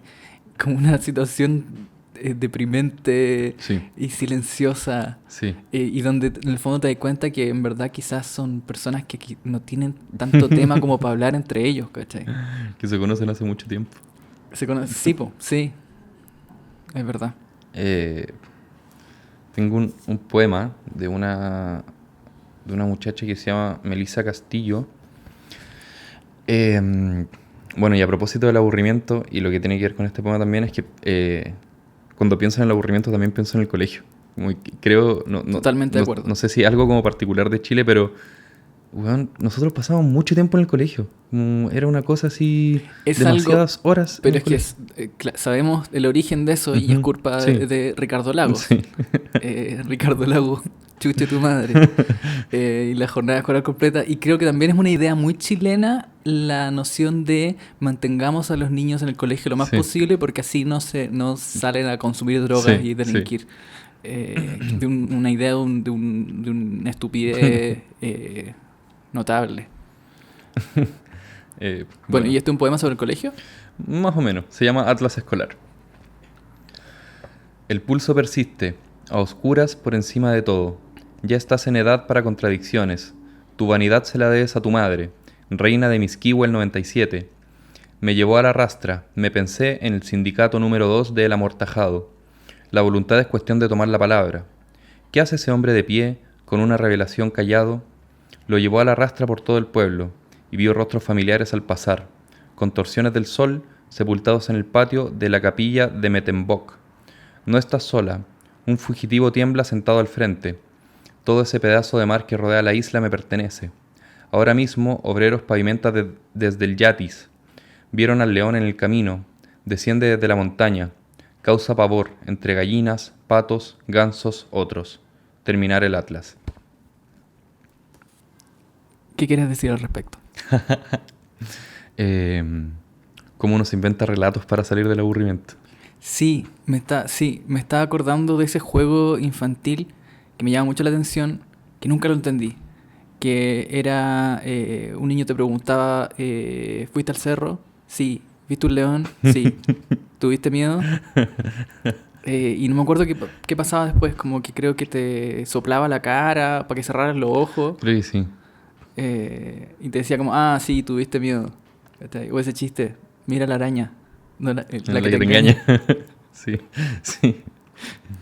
Sí, pensé en esa misma cuestión como cuando ya la letanía es tan grande como y tan profunda que decís como, bueno, voy a hacer lo que pueda con lo que tenga, ¿cachai? Como creo que la infancia que tuvimos también está muy relacionada con eso, porque era como hermanos mayores, nosotros dos papás que trabajaban.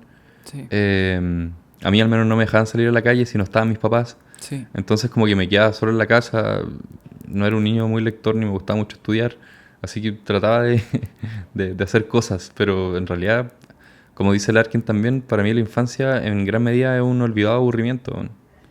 Sí, y también como una especie de sensación temporal totalmente distinta. O sea, yo creo que no recuerdo días tan largos como ciertos días de mi infancia. Sí. Sobre todo algunos vinculados a la época del verano. Como, me acuerdo un tiempo que habíamos tenido TV Cable, pero después por asuntos económicos tuvieron que sacar el TV Cable.